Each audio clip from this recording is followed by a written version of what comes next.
Story number one. When I first moved to Broxton, it felt like the kind of town where you could breathe again. The kind of town where the air felt fresher and the people were friendlier, even if they were a little quieter than what I was used to. After years of working in a fast-paced city, I needed a change. So I left the chaos behind, packed up my belongings, and found myself in this sleepy little town. Broxton wasn't large, barely 3,000 people, and the houses, though charming, were mostly old. The streets were lined with trees, their branches arching over in a way that gave the town a timeless, almost eerie feel. The houses were mostly Victorian or colonial, giving them a historic charm. But there was something else, something a little off about the town. I rented an old farmhouse on the outskirts. The house was large, with creaky wooden floors, high ceilings, and a big front porch that wrapped around the side. It had been vacant for several years, and the landlord warned me that there were some repairs that needed to be made, but nothing major. I didn't mind. The price was right, and I was tired of city life, so the idea of a few repairs didn't bother me. The first few days were peaceful. I settled into the house, unpacking my things and trying to get used to the quiet. I was surrounded by fields and woods, and the only sounds were birds and the wind rustling through the trees. It was nice. But after a week, things started to feel strange. At first, it was small things. Items that I could have sworn I left in one place were mysteriously moved. A mug in the kitchen that was one moment on the counter, the next in the sink. A book I had been reading that ended up on the floor, even though I hadn't moved it. It seemed harmless enough. I chalked it up to stress or absent-mindedness. The house was old, after all, and old houses tend to make noises. Sometimes when I'd go to bed at night, I'd hear creaks and groans like the house was settling. Again, nothing out of the ordinary. But then it started to escalate. One night, a few weeks after I'd moved in, I woke up in the middle of the night to a strange noise. Soft, almost like a whisper. It came from downstairs, near the kitchen. I sat up in bed, straining to listen. I thought maybe it was just the wind again, but the sound was so clear this time, like someone was talking in low, muffled voices. I tried to ignore it, telling myself it was just my imagination. But the noise persisted, louder now, almost as if someone was moving through the kitchen. My heart began to race. I was alone in the house. There was no one else. I grabbed my phone and turned on the flashlight, my hands shaking slightly. I crept downstairs, the old wooden steps groaning beneath my weight.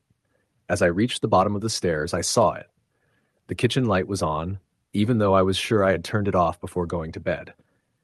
My breath caught in my throat as I cautiously moved toward the kitchen. The room was empty. The light flickered for a moment before settling, casting long shadows across the room. But there was something else. A chair, one of the old wooden ones near the table, had been moved. It was turned slightly, facing the door, as if someone had been sitting there and had just gotten up.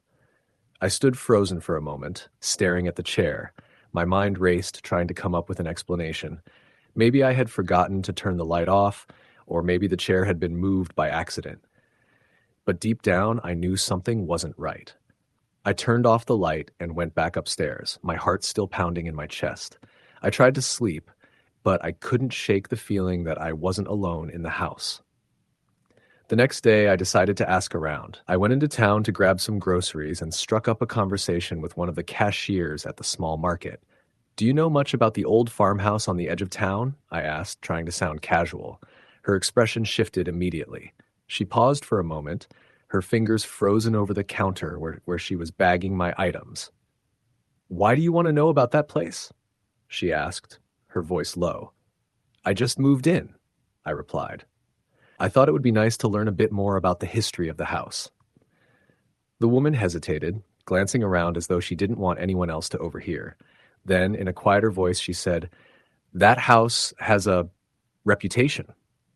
"What kind of reputation?" I asked, intrigued. She lowered her voice even further. "It's been empty for years. People have heard things, strange noises, voices. Some say it's haunted." I frowned, not sure what to make of her words. "Haunted?" She nodded. "A few years ago, there was a family who lived there. They moved in, then left abruptly. No one really knows why, but people say they heard things. Footsteps when no one was there, things moving on their own. And there was talk about other things." What kind of other things? I asked. My curiosity piqued, but the cashier shook her head. I'm not the one to tell you about that. Just be careful, all right? I didn't press her further, but the conversation left me unsettled. That night, I sat up in bed trying to make sense of what I had learned. Could it be true? Was the house really haunted? The next few nights were the same, more whispers, more creaks and groans. And then one evening, the temperature in the house seemed to drop suddenly. I was sitting on the couch watching TV when I noticed the chill.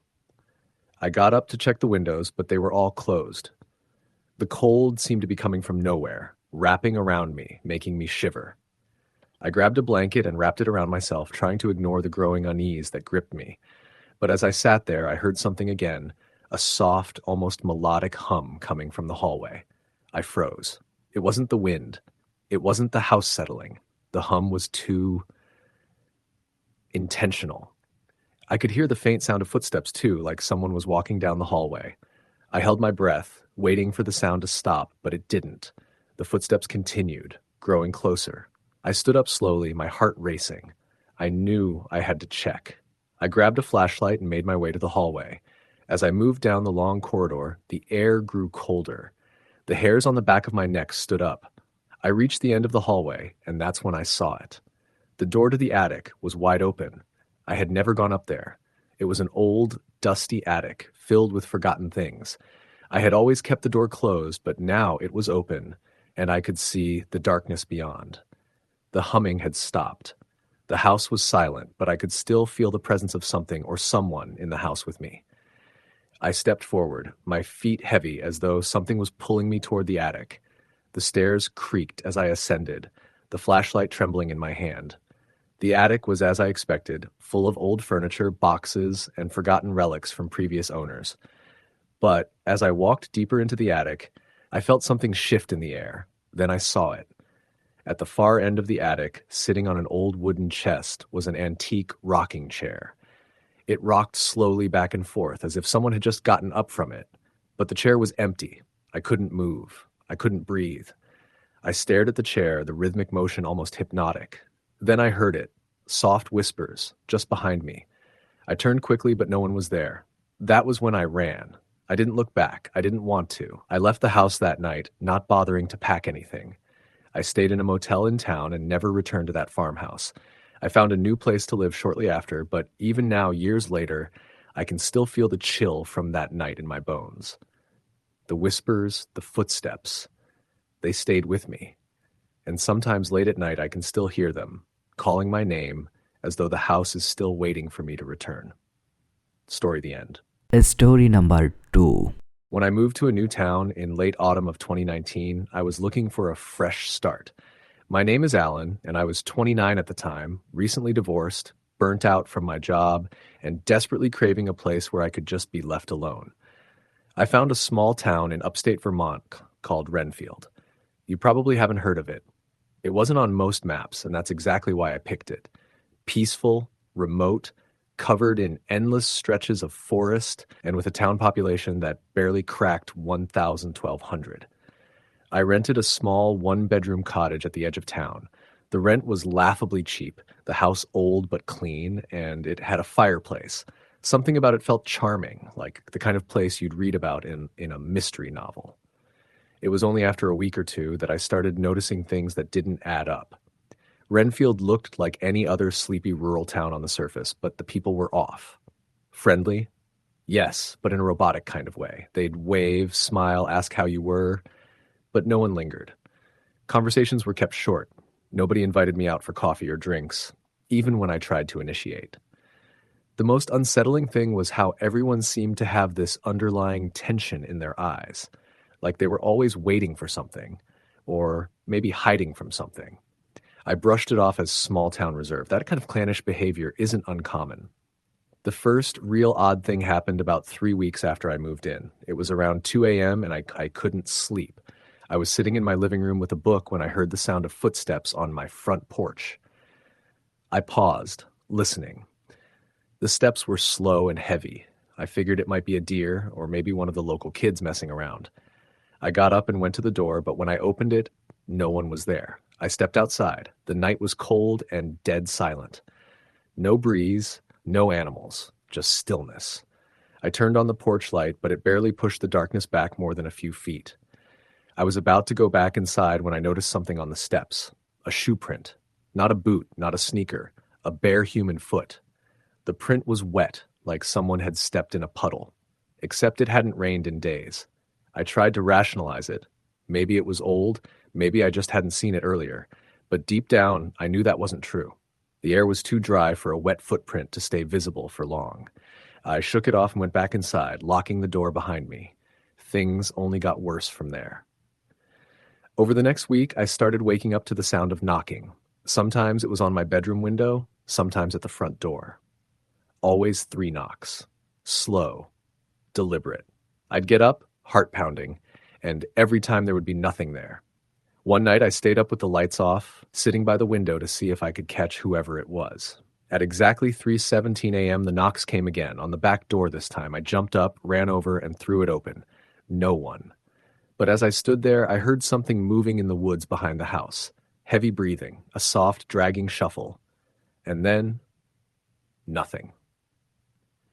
I called the local police the next morning. A woman named Deputy Rains came by to take a report. She looked exhausted, like she hadn't slept in days.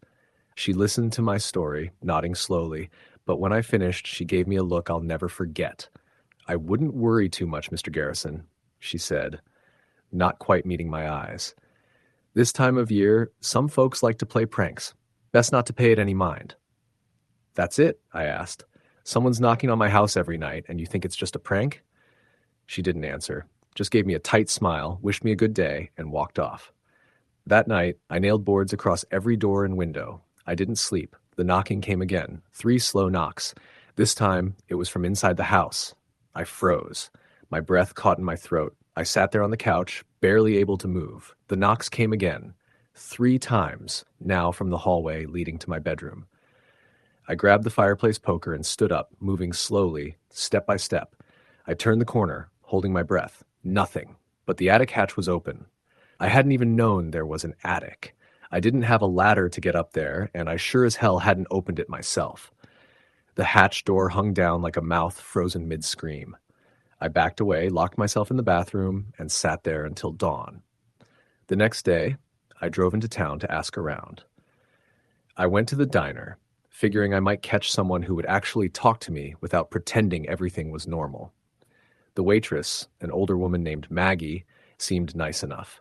I told her I was new and asked if there were any local stories or legends. She smiled politely, but her eyes grew distant.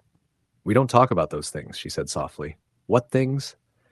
She looked around, leaned in closer, and whispered, "There's something in the woods. Always has been. You're near the edge of town, aren't you?" I nodded. Her face went pale. "You need to get out before winter, before the snow comes." "Why?" She shook her head. "It comes then. We don't know what it is. Some say it's a spirit. Others say it's older than that, a thing that watches, follows, possesses." I tried to press her, but she clammed up after that and wouldn't say another word. Back at the house, I checked the attic. In the daylight, I felt a little braver. I borrowed a ladder from a neighbor and climbed up. The attic was empty except for a few dusty boxes, some spider webs, and a smell, wet, earthy, and metallic like old blood and rotting leaves. I searched every inch but found nothing. That night, I turned on every light in the house. I didn't care if it looked paranoid. Around 2:45 a.m., the lights began to flicker. Then they all went out at once. I was plunged into total darkness. I heard breathing again. Close. Too close. It wasn't mine. I held still, not even daring to blink. The breathing got louder. Something moved just past my shoulder. Then I felt a cold hand brush the side of my neck. I screamed and fumbled for my phone to turn on the flashlight. When I finally did, I was alone. But etched into the wood floor beneath me were 3 letters, carved deep. M-I-N. I had no idea what it meant. The next morning, I packed a bag. I wanted out. I didn't care about the lease, the deposit, or any of it. But when I tried to drive out of town, my car died halfway down the mountain road. Engine just stopped. I had it towed to the only mechanic in town, a man named Curtis. He barely spoke as he checked it out. When I asked if he could fix it quickly, he shook his head. "Best stay put for now," he said. "Roads will be bad tonight anyway." "How bad?" He looked at me like I already knew the answer. Snow's coming. First of the season. That's when it starts. I didn't sleep that night. I sat with my back to the wall, holding the poker, every light on again. The snow started around midnight, thick and fast. By 1 a.m., everything was silent again, buried under white. Then I heard the front door creak open. It had been locked, boarded, but it opened like someone had the key. Footsteps, wet, bare, walked across the wooden floor, slow, unhurried. I could see the impressions in the dust and melting snow trailing in. I held my breath as the steps stopped just 5 feet from me. A voice, low and inhuman, whispered, "You are not from here." I couldn't move. You were not invited. I finally managed to scream and swing the poker in the air, but it hit nothing. The lights exploded above me, shattering glass everywhere. I hit the ground, curling into a ball. I stayed that way until dawn. When I woke up, the footprints were gone. The door was shut. The boards were still nailed in place, but burned into the front of the door, black and smoking, were the same 3 letters, M-I-N. I went into town that morning and confronted Maggie. I told her everything. She cried. "It's not a name," she said. "It's short for Minerva, the forest spirit. We don't say her name out loud." I asked her why no one warned me, why I was allowed to move into that house. "You weren't supposed to," she said. "No one's lived there since the Edwards family died in 1973. We didn't even know the house was still on the registry. It should have been condemned. I called the real estate agent who'd rented me the place, but the number was disconnected. When I looked up the company's name again, it didn't exist, at least not in Renfield. I left 2 days later when the roads were finally clear. My car was mysteriously fine, like it had never broken down. I didn't ask questions. I just drove. I didn't pack anything. I didn't lock the door. I just left. I never told anyone else, and I never went back. But every now and then, when the wind is just right and the woods are quiet, I swear I can hear 3 slow knocks. Right behind me. Story the end. Story number 3. I moved to the town of Dry Creek in the fall of 2019, chasing a quieter life after years of city noise and failed relationships. I found the town through a listing buried in an online forum, offering an old but well-maintained house for a price so low I thought it was a scam. But when I called the number, a tired-sounding woman named Marlene told me the house was real, vacant, and waiting. No catch, she claimed, just a place that needed someone to live in it again. Dry Creek sat off a long, cracked highway in the middle of nowhere, flanked by a pine forest and the kind of fog that rolls in and clings to your clothes. The main road ran through a handful of buildings, an old post office, a general store, a diner, and a church with a crooked steeple. The house was on the outskirts, nestled behind a line of brittle trees, its paint faded and roof sagging slightly in the middle like it was exhaling after a long breath. I didn't expect a warm welcome, and I didn't get one. The townspeople nodded when I passed them, but they kept their distance. The first time I went into the diner, the waitress stopped smiling the moment I said I'd just moved into the Holloway place. She didn't say much after that, just handed me my sandwich without another word. That should have been a sign. The house itself was strange, not because of how it looked, but how it felt. Cold, even when the heater groaned on. Quiet in a way that wasn't peaceful. The air had weight, like something unseen was pressing down on it. The first night I heard knocking from inside the walls. I thought it might be old pipes or animals nesting in the crawlspace, but it wasn't random. The knocking would start in one room, then move to another, like it was following me. I told myself it was just the house settling. I had come here to escape noise, not invent new reasons to be afraid of silence. But then the dreams started. They were always the same. I'd be standing outside the house, looking up at the second-floor window. Someone was behind the glass, watching me. I couldn't see their face, just a silhouette. They'd reach up and place their hand against the pane, and then the glass would crack in the shape of a spider web. Every morning I woke up drenched in sweat, heart hammering, the air heavy with the scent of wet leaves and something sour, like meat left out too long. On the 5th night, I woke to find the attic door open. I hadn't touched it. The string that hung down from the ceiling was swaying slightly like someone had just pulled it. I grabbed a broom and poked my head up into the attic, shining my phone flashlight around. The space was empty except for dust, cobwebs, and an old trunk in the far corner. I didn't open the trunk. I don't know why. I just shut the attic and went back to bed, trying to ignore the whisper I thought I heard as I turned away, a soft voice like a woman saying, "Don't." A week passed. I tried to settle in. I bought a used bike and rode through town. I tried small talk with the cashier at the general store, but when I mentioned where I lived, she visibly paled. "That place should have been torn down," she muttered before turning away. Later that day, I went to the town library, which was more like a converted house packed with shelves. An old man named Harris ran the place. He squinted at me when I told him my address. "You're not from around here," he said. "Nope. Just moved in." He didn't smile. "You should leave." "Why does everyone keep saying that?" He looked over his shoulder like someone might be listening. "That house belonged to the Holloways. Good folks until they weren't." Old Elijah Holloway was a carpenter, built the place himself, raised 3 daughters there. One by one, they went strange. The youngest started sleepwalking. The middle one talked to people who weren't there. The oldest, she just stopped talking altogether. One day, she climbed into the well out back and drowned. Elijah tried to pull her out, didn't make it, slipped and broke his neck. The mother went mad, set fire to the root cellar, trying to cleanse it, burned herself alive. I stared at him. "And no one tore the house down?" He shrugged. "They say it won't burn, that they tried once, but the flames just stopped."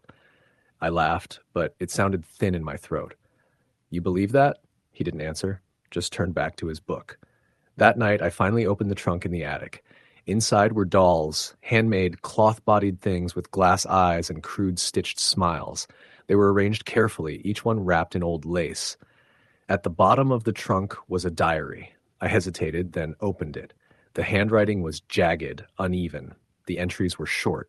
"He's in the walls again." I hear him laughing. "Mama said, don't look in the mirror too long or it'll look back." I buried the eyes under the floor. "He comes at night. He likes when we're afraid." The last entry was a child's drawing. Stick figures, the house, the attic window, a figure inside it with red ink scribbled over the face. Underneath, in shaky letters, "He said I belong to him now." I shut the trunk and didn't sleep. The next day, I dug under the floorboards in the bedroom closest to the attic stairs. I don't know why. Just something compelled me. The boards pried up easy. Underneath, wrapped in a piece of burlap, were 6 glass eyes, human-sized, cracked, staring. I buried them again and left the room untouched. The house changed after that. The lights flickered more often. The cold got worse. The knocking didn't stop anymore. It just became a constant presence. And sometimes, when I passed a mirror, I swore I saw someone else in the reflection. A girl, pale, mouth stitched shut, standing behind me. One night, I woke to the sound of sobbing. It was faint, like it was coming from the walls. I followed it to the bathroom. The mirror was fogged, though the room was cold. Slowly, letters appeared in the condensation. "Help me." I didn't move. My breath froze in the air. Then a handprint appeared on the mirror, small, like a child's. I ran out of the house and didn't stop until I was at the church steps. The pastor, a wiry man named Jacobs, opened the door, startled. "Something's wrong with that house," I said. He didn't look surprised. "You're not the first to say that." "Then why hasn't anyone done anything?" He looked at the stained glass window behind him. "Because we're afraid. Because sometimes you leave evil alone and hope it doesn't remember you." I stayed in the church until morning, curled on a pew, listening to something scream in the distance. Not an animal. Not human either. Just wrong. When I returned to the house, the front door was wide open. Inside, every doll from the attic was placed around the living room, sitting in a circle. In the center was the diary, open to a blank page, written in fresh ink. "You belong to me now, too." I packed a single bag and left Dry Creek without telling anyone. I don't know if anyone even noticed. On my way out of town, I saw Marlene, the woman who sold me the house, standing at the edge of the forest near the highway. She smiled as I passed. I never went back. Now I live in a different state. I don't tell people where I came from, but I still wake at 3:12 every morning, 1 minute before the knocking would begin. Sometimes I still hear it. In the walls. In the mirrors, in the silence, just waiting. Story the end. Story number 4. I moved to Glaston in early March, chasing a fresh start after a bitter divorce and the death of my father within the same 6 months. It was one of those picturesque little towns you find on the edge of a forest, far enough from the city to feel secluded, but close enough to feel like I hadn't vanished off the map. The place had a kind of old charm, cobblestone streets, family-run shops, and a post office where the clerk actually knew everyone's name. The house I found was a two-story colonial, worn but solid. It sat at the end of Pine Hollow Lane, shaded by thick oak trees that had probably been standing since the Civil War. The seller was an older man who seemed desperate to move out. He'd barely looked me in the eye when he handed over the keys and muttered, "Hope you find peace here." I didn't think much of it. People say weird things when they're emotional about leaving a home. I was just grateful for the space. After years in a cramped apartment and the noise of the city, the quiet of Glaston was a relief. Too quiet, maybe. The first week passed in a blur of unpacking and cleaning. The house had a musty smell like it hadn't been aired out in months, and there was dust thick in the corners of every room. The basement had old furniture covered in sheets and a strange earthy odor I assumed came from the stone foundation. It was my third night in the house when I first noticed the footprints. They were faint, smudged across the wooden floor just inside the front door. Bare feet. Small. Like a child's. I thought maybe I'd tracked something in or missed them while mopping, so I wiped them away. But the next morning, they were back. A different pattern, this time leading into the hallway toward the stairs. I tried to rationalize it. Maybe the finish on the wood was reacting to humidity or temperature changes. Maybe they were old prints surfacing again somehow. But then I started hearing things. It began with soft tapping at night, not like the pipes or house settling, but more like someone knocking gently from inside the walls. Then the doors would creak open on their own.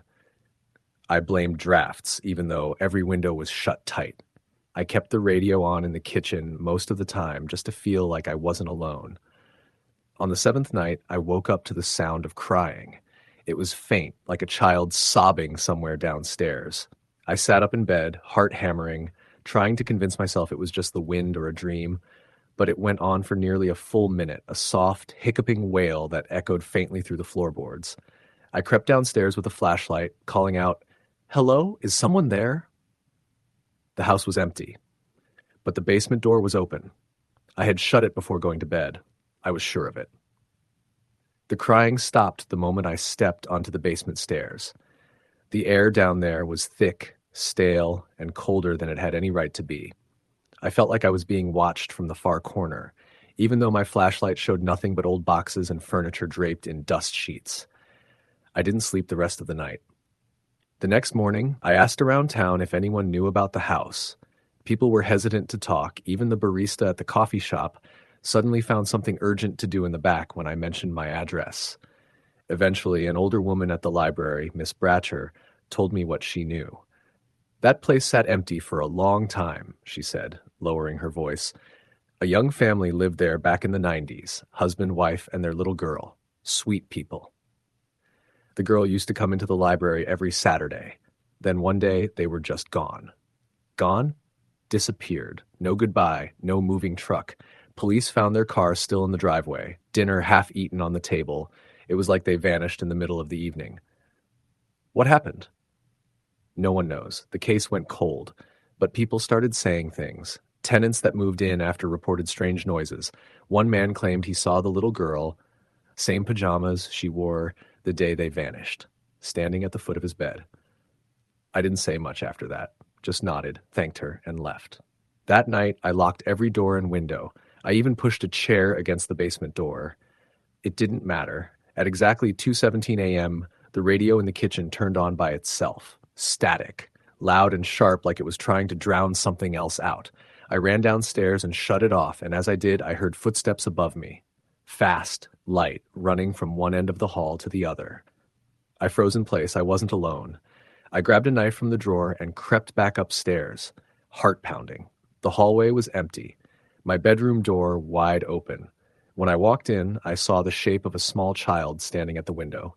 Just standing there, looking out. I blinked and she was gone. I wanted to believe I was hallucinating, that the stress of the move, the divorce, the grief, maybe it was finally catching up with me. But the footprint trails were now in every room. Each morning they reappeared, always small, always barefoot. One day I found a single crayon on the floor of the living room. light blue, just sitting there in the middle of the rug. I hadn't seen it before. I had no crayons in the house. I picked it up, and the moment I did, I felt something cold brush past me, like a breeze, but inside. The lights flickered. I dropped the crayon and backed into the kitchen. The next few nights, I heard her, singing. Off-key, childlike, a tune I didn't recognize. It came from different places. Once from the attic, once right outside my bedroom door. I stopped going to work. I barely ate. I started talking to her. I would walk into rooms and say, "It's okay. I'm not here to hurt you." I left out toys I found in a box in the basement. A stuffed bunny, a small doll missing an eye. One night I asked, "What do you want?" I didn't expect an answer, but the next morning, written in the condensation on the bathroom mirror, were the words, "Help me." My throat closed up. I felt sick. I called the local police and asked to see any records on the family. They refused, citing the case as unsolved and sealed. I begged them, even showed them the crayon, the photos of the footprints. They didn't care. I knew I had to do something. So I went back into the basement. This time I cleared everything out. Every box, every shelf, until I reached the far corner where the floor felt off, like the cement had been poured hastily, unevenly. I grabbed a crowbar and started chipping away. It took hours. Sweat poured down my face. Dust filled my lungs. But finally I uncovered what was underneath, a wooden hatch. I hesitated, then opened it.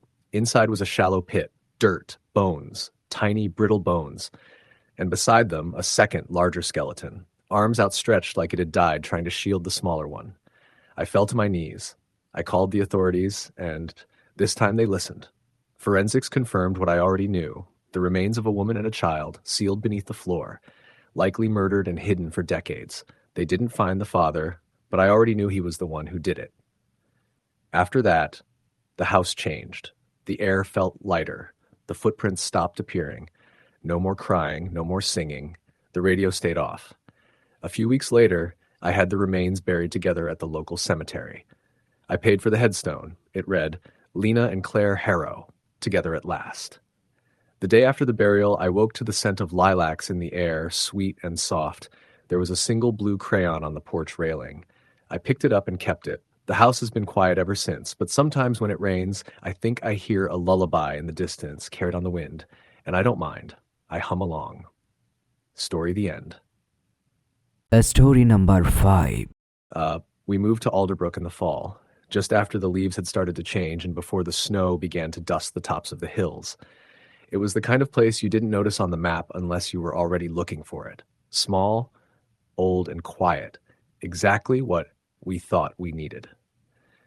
My wife, Dana, and I had been struggling for a while. We were tired of the city and its constant churn.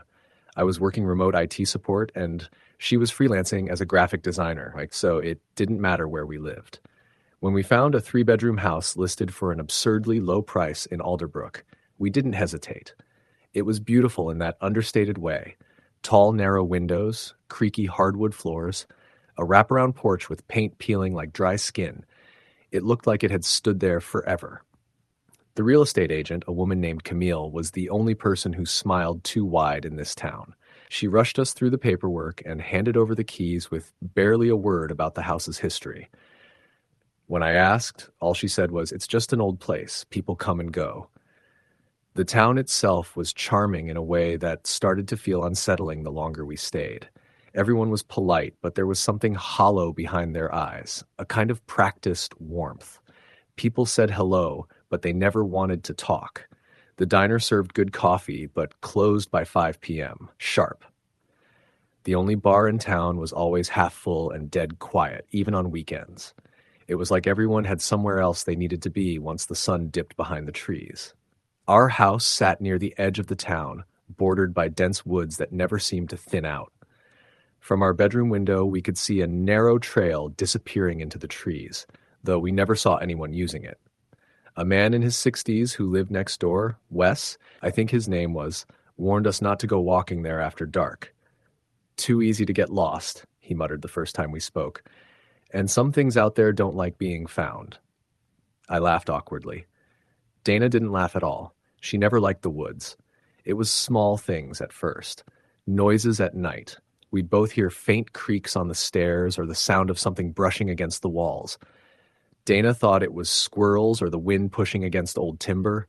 I wanted to believe that too, but it didn't sound like animals.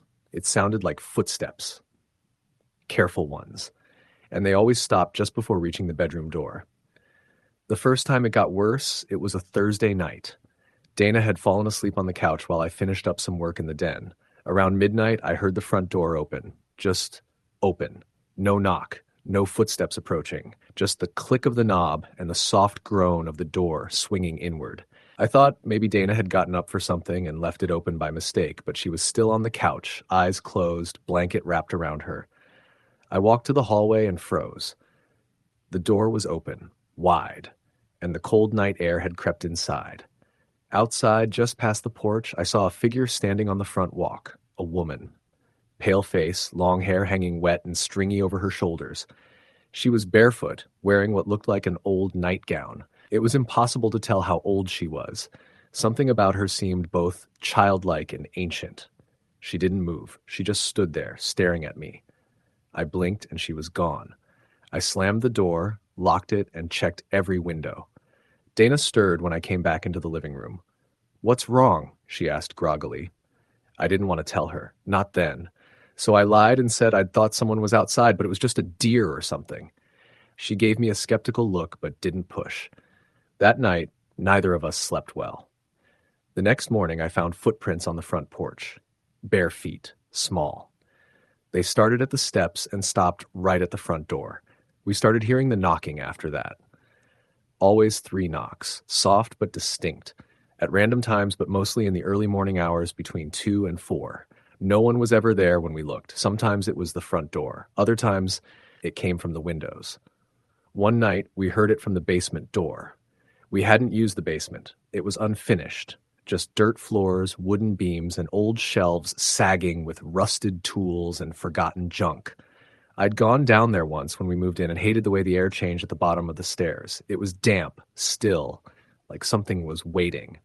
But that night, the knock came from the other side of the basement door, 3 times. We stared at it, frozen, as it echoed through the floorboards. We didn't go check. We just waited, listening, until it stopped. I convinced myself it was the house settling, an old door shifting on its hinges. But Dana wasn't convinced. She started sleeping with a flashlight on her nightstand. She asked me if we should install a camera. I said yes, but I never did. About a week later, Dana told me she'd started dreaming about the woman. "She doesn't talk," she said. "She just stands at the foot of the bed, and sometimes she's dripping wet, like she just came out of a lake." I didn't want to admit I'd been dreaming about her too. I saw her in the hallway, behind the kitchen table, standing in the woods just past our fence, always watching. Then, Dana found the room. It was a Sunday. I was outside trying to patch up some rotting wood on the shed when I heard her yell from upstairs. I ran inside and found her in the hallway closet, staring at the back wall. Except now, there was a door. It hadn't been there before, I was sure of it. The closet was shallow, barely deep enough for a coat rack and a few boxes, but now there was a narrow wooden door set into the back, old gray wood, rusted metal handle, no lock. "Was this always here?" she asked, voice shaking. "No," I said, "it wasn't. We opened it together. Inside was a narrow staircase leading downward, not to the basement. This was different. The steps were steep, made of stone, and smelled like earth and mold. We grabbed a flashlight and descended slowly. The room below was small, maybe 10 by 10 feet. The walls were lined with wooden shelves, but they were empty. In the center of the room was a ring of stones, deliberately placed. Inside the ring was a small wooden doll, crudely carved, with a face painted in red. The air was cold and thick. It felt like we were being watched. Dana picked up the doll. The flashlight flickered and went out. We both screamed. In total darkness, I grabbed her arm and pulled her up the stairs as fast as we could go. When we slammed the hidden door shut, the flashlight came back on. The bulb hadn't burned out.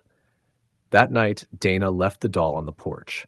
In the morning, it was back in the room, sitting in the center of the stone ring. We didn't know what to do. We considered leaving, selling the house, but something about Alderbrook made it feel like even leaving wouldn't help. There was this heavy, invisible pressure that seemed to grow each day, like we were being pulled deeper into something we didn't understand. The woman kept appearing, sometimes in dreams, sometimes in reflections, mirrors, windows, even the water in the sink. We'd look away and she'd be gone. The knocking never stopped. Then, one night, Dana didn't come to bed. I found her in the woods behind the house, barefoot and shivering. Her eyes were open, but it was like she wasn't awake, like she was holding the doll. When I touched her, she snapped out of it and screamed. She didn't remember how she got there. After that, she started drawing things. Sketches of the woman, of the stone circle, of symbols I didn't recognize, twisted shapes that seemed to move when I stared too long. She drew obsessively, filling page after page, sometimes until her fingers bled. I begged her to stop. She didn't listen. One night, I woke to find her standing at the foot of the bed, staring at me. Her eyes were wide, her hands clenched at her sides. When I asked what she was doing, she didn't respond, just turned and walked out of the room. I followed her down the stairs, through the house, and into the hallway closet. The door to the hidden room was open. She went down without a word. I waited at the top, calling her name. She didn't answer. Then I heard the whispers, faint at first, dozens of voices, overlapping, pleading, screaming, laughing. I ran. I left the house, got in the car, and drove until the gas tank was almost empty. I stayed in a motel 2 towns over. I didn't sleep. I didn't eat. When I went back the next morning, Dana was gone. The police searched the house, the woods, the town. No sign of her. I told them everything, except for the room. I knew they wouldn't believe me. I could barely believe it myself. They ruled her a missing person. I stayed a few more weeks, hoping she'd come back, hoping I'd wake up and this would all be a nightmare. The house was quieter after she disappeared, but not silent. The knocking returned. The doll moved from room to room. Sometimes I'd find the symbols Dana drew carved into the walls. One night, I heard her voice, whispering from the hidden room. I opened the door. She was there, standing in the center of the stone circle, holding the doll. Her eyes were black. Her skin was gray. She smiled at me, and I knew it wasn't Dana anymore. I shut the door, locked it, boarded up the closet, and I left Alderbrook for good. It's been 6 months. I live in a small apartment now, alone, no woods, no basement, no hidden doors. But sometimes late at night, I still hear the knocking. 3 times. Always. Story number 6. When I moved to Havenwood, it was with the hope of finding peace. I had been through a difficult period in my life. Breakup, job loss, the usual setbacks, and I just needed a fresh start. Havenwood was small, one of those towns that didn't even have a traffic light, but it felt perfect. Quiet, secluded. I rented an old house on the outskirts, surrounded by trees and a view of the distant hills. The rent was low, too low for the size of the house, and when I asked the landlord about it, he just shrugged and said, "We're trying to move it fast." I didn't think too much about it. I was tired of city life and the constant noise. The isolation of Havenwood seemed like a balm for my bruised soul. The house itself was a 2-story red brick structure, with ivy crawling up the sides. It looked like it belonged in another century, its windows framed by heavy curtains, and the woodwork in the rooms was dark and aged. Mrs. Thornton, the landlady, had mentioned that it was one of the oldest houses in town, built in the early 1900s. She didn't offer much more information than that, but I wasn't concerned. It was cheap, quiet, and in my price range. The first few days were uneventful. I spent my time unpacking, organizing, and getting to know the neighborhood. The people in Havenwood were friendly, a bit reserved, but warm. I was invited over for dinner at the local diner, where I met a few of the regulars. They all seemed to know each other, like a close-knit community. And when I mentioned I had moved into the old house, they all gave me a look that was hard to place, something between concern and curiosity. "You're in the old Whitaker play," Henry had said, sipping his coffee. "Quite a history there." "Oh," I asked, trying not to sound too interested. "Nothing bad, just, well, you'll see. Some people say the place has a certain atmosphere, but it's probably just an old house thing. The floors creak, the wind howls in the winter, that kind of stuff." I laughed it off. Maybe he was trying to scare me, or maybe he was just offering small-town gossip. But as I walked home that evening, I couldn't shake the feeling that something was off. The house stood against the darkening sky like a silhouette, its empty windows staring at me. The streetlights flickered as I walked down the road, and the air felt colder than it should have been for late spring. That night, the first of many strange things began to happen. It was just after midnight when I first heard the tapping. At first, I thought it was a tree branch against the window, but it kept coming. Tap, tap, tap, consistent and deliberate. I got up to check, but the trees outside were still, and there was no sign of wind. I shrugged it off, convincing myself it was just an old house settling or maybe an animal on the roof. But then it happened again the next night. Tap, tap, tap. I had the same thought as the previous night that it must be the house or the wind, but this time the tapping wasn't coming from the window. It was coming from upstairs. I froze in place, heart pounding. My mind raced with possibilities, none of them comforting. The house was old, sure, but it was in good condition. It couldn't possibly be settling that much, could it? I tried to ignore it, pulling the covers tighter around myself, convincing myself it was just my nerves. But that didn't stop the tapping. And the next night, it came again, louder, more insistent. I decided to investigate. I grabbed a flashlight from my nightstand and crept up the stairs. The house was eerily quiet, and the air felt cold against my skin. I made my way down the hallway, my footsteps echoing in the stillness. The sound of the tapping stopped as I reached the top of the stairs, and I couldn't help but feel a growing unease. I opened the first door on the left, an old guest room that had been untouched since I moved in. As soon as the door creaked open, I froze. There was a distinct smell in the air. Musty, like old books, but with something else beneath it, something faintly metallic. The flashlight beam flickered across the room, casting strange shadows on the walls. Nothing seemed out of place, but I couldn't shake the feeling that I wasn't alone. I checked the rest of the rooms, each one just as empty as the last. But when I reached the final door, the one at the end of the hall, something felt different. It wasn't the door itself, which was old and slightly warped, but the space around it. There was a heaviness in the air, a strange tension that made the hairs on the back of my neck stand up. I opened it slowly, the door groaning on its hinges. The room beyond was dark, except for the faint light coming from the window, and the floorboards creaked beneath my feet as I stepped inside. Then, out of the corner of my eye, I saw it. A figure, tall, thin, draped in shadow, stood at the far end of the room, staring at me. It wasn't a person, not exactly. There was something wrong with its shape, as if it didn't belong in the room. I blinked, and the figure was gone. My breath caught in my throat, and I stumbled backward, heart racing. I didn't know what I had seen, whether it was a trick of the light or something far worse. But I wasn't about to stick around to find out.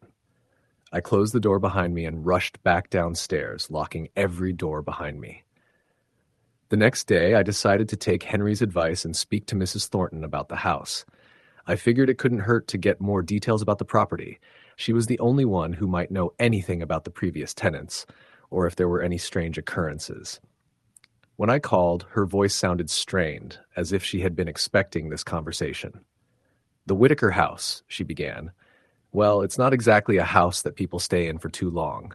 Some say it's just an old house, but others—" She paused, and I could hear her sigh on the other end of the line. "You're experiencing things, aren't you?" I hesitated before answering, unsure of how much to reveal. "I've heard sounds, tapping, and I saw something in one of the rooms last night." There was a long silence on the other end of the line, and when she spoke again, her voice was quieter. "People who've stayed there before you have seen things, too. Sometimes it's just noises. Sometimes it's figures like you described. I don't know what it is, but I've heard enough stories over the years to know there's something about that place. The Whitaker family, it was a tragedy, you know. They were the last ones who lived there, and they disappeared under strange circumstances. The house was empty for years before I bought it." Her voice shook slightly as she continued. "I didn't want to tell you this, but I think you deserve to know. There's something in that house. It's not the house settling. It's something else." I wanted to ask more questions, but before I could, the line went dead.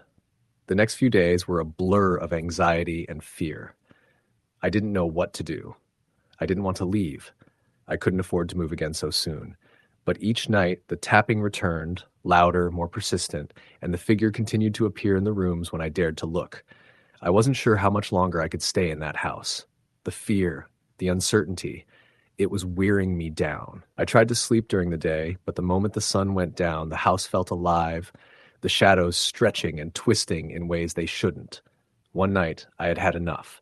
I couldn't take it anymore. I grabbed my things, packed whatever I could carry, and fled. I didn't stop until I was safely back in the town square. The house stood behind me, silent and looming, as if it were waiting for me to return. I never went back. To this day, I don't know what happened in that house or why I was drawn to it in the first place. I don't know who or what was in there with me, but I know one thing for sure. Something in Havenwood, something in that house, had a presence that couldn't be ignored. And I don't think anyone who's ever lived there truly escapes it. Story the end. Story number 7. I had always wanted to escape the noise and chaos of the city. After years of living in cramped apartments surrounded by the constant hum of traffic and the throbbing pulse of a 24/7 city, I needed a change. I was tired, emotionally drained, and looking for something simpler, quieter. So when I found a small town on the outskirts of nowhere, I decided to take the plunge. Brookhaven was perfect.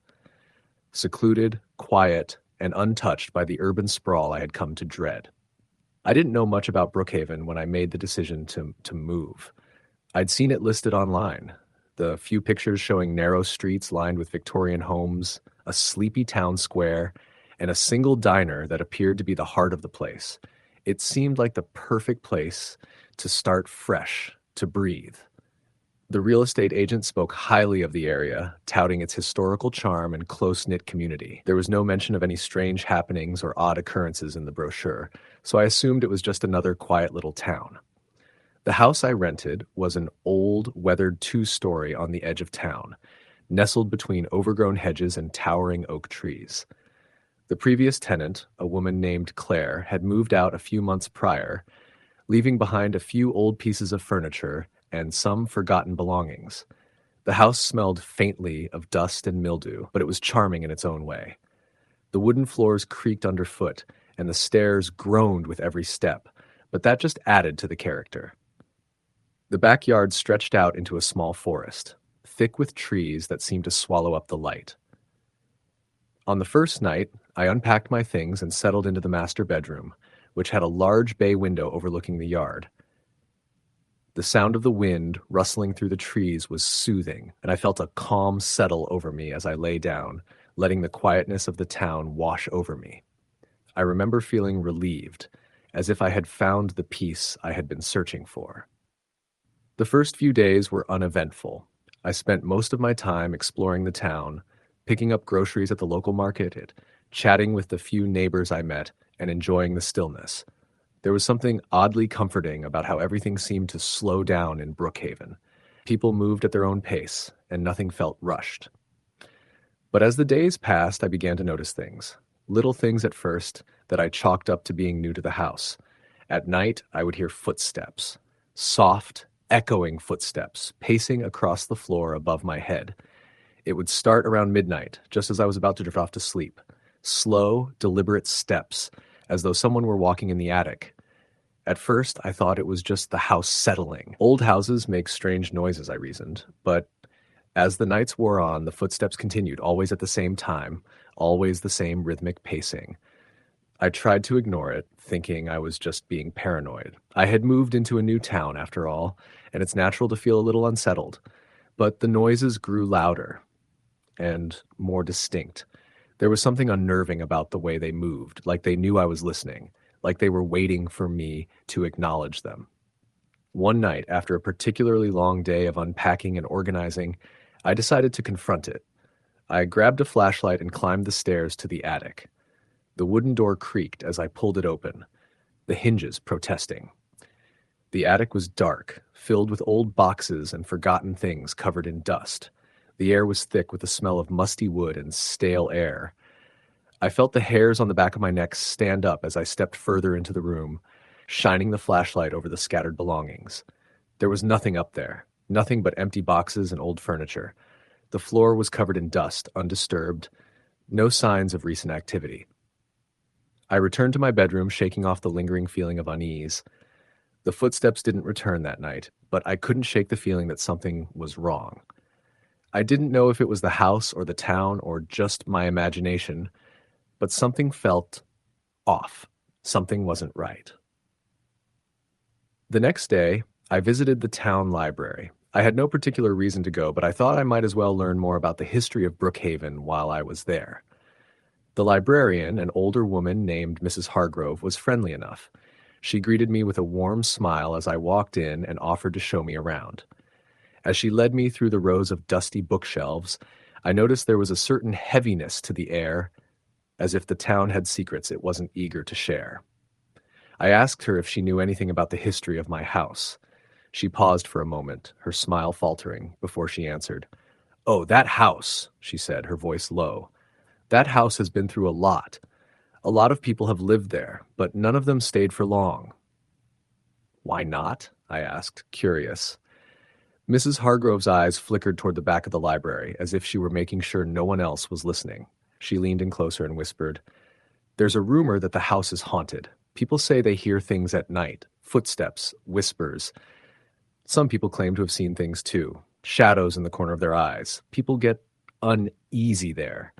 It's been vacant for a while now, but before Claire, there were two other families who lived there. Both of them left suddenly."